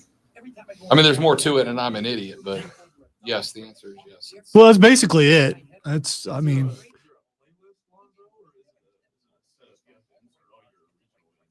you gotta set it, you gotta put in your rejoins and stuff, and I have the first part taken care of for him, so he can just go in and he has to set up his brakes and stuff. You'll see.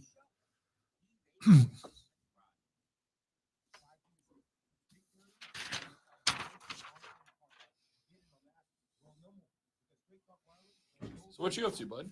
Well, returning with Diesel today. I've done some stuff in the newsroom. Mark got me in with Lee and talked to Rob Jones. I got access on Unity to both the Word and Upstate sites. We'll talk to Rob Jones about actually contributing on Upstate website. Yeah, I can help you with that. Catch me if I'm up here and you got a minute. All right, it's time for Twitter Trending Topics, where I tell Rob what is trending on the internet, and he tells everybody in the world what it is, why it is, and yeah. The first thing that's trending is Spider-Man. Which comes out this weekend. Yeah, I don't know why. Ask me how I know. How do you know?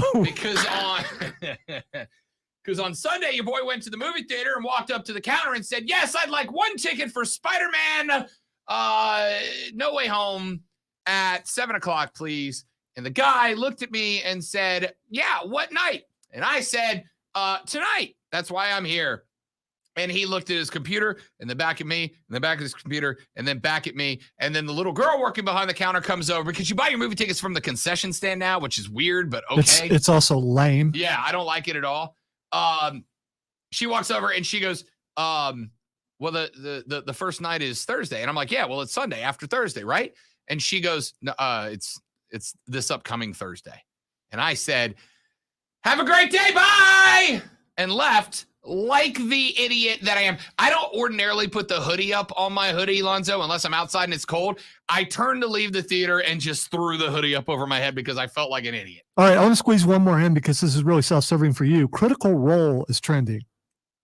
Love it so much. Critical Role is a group of voice actors that play D&D on YouTube. I watch them every day when I get off the show. They're fantastic artists and entertainers.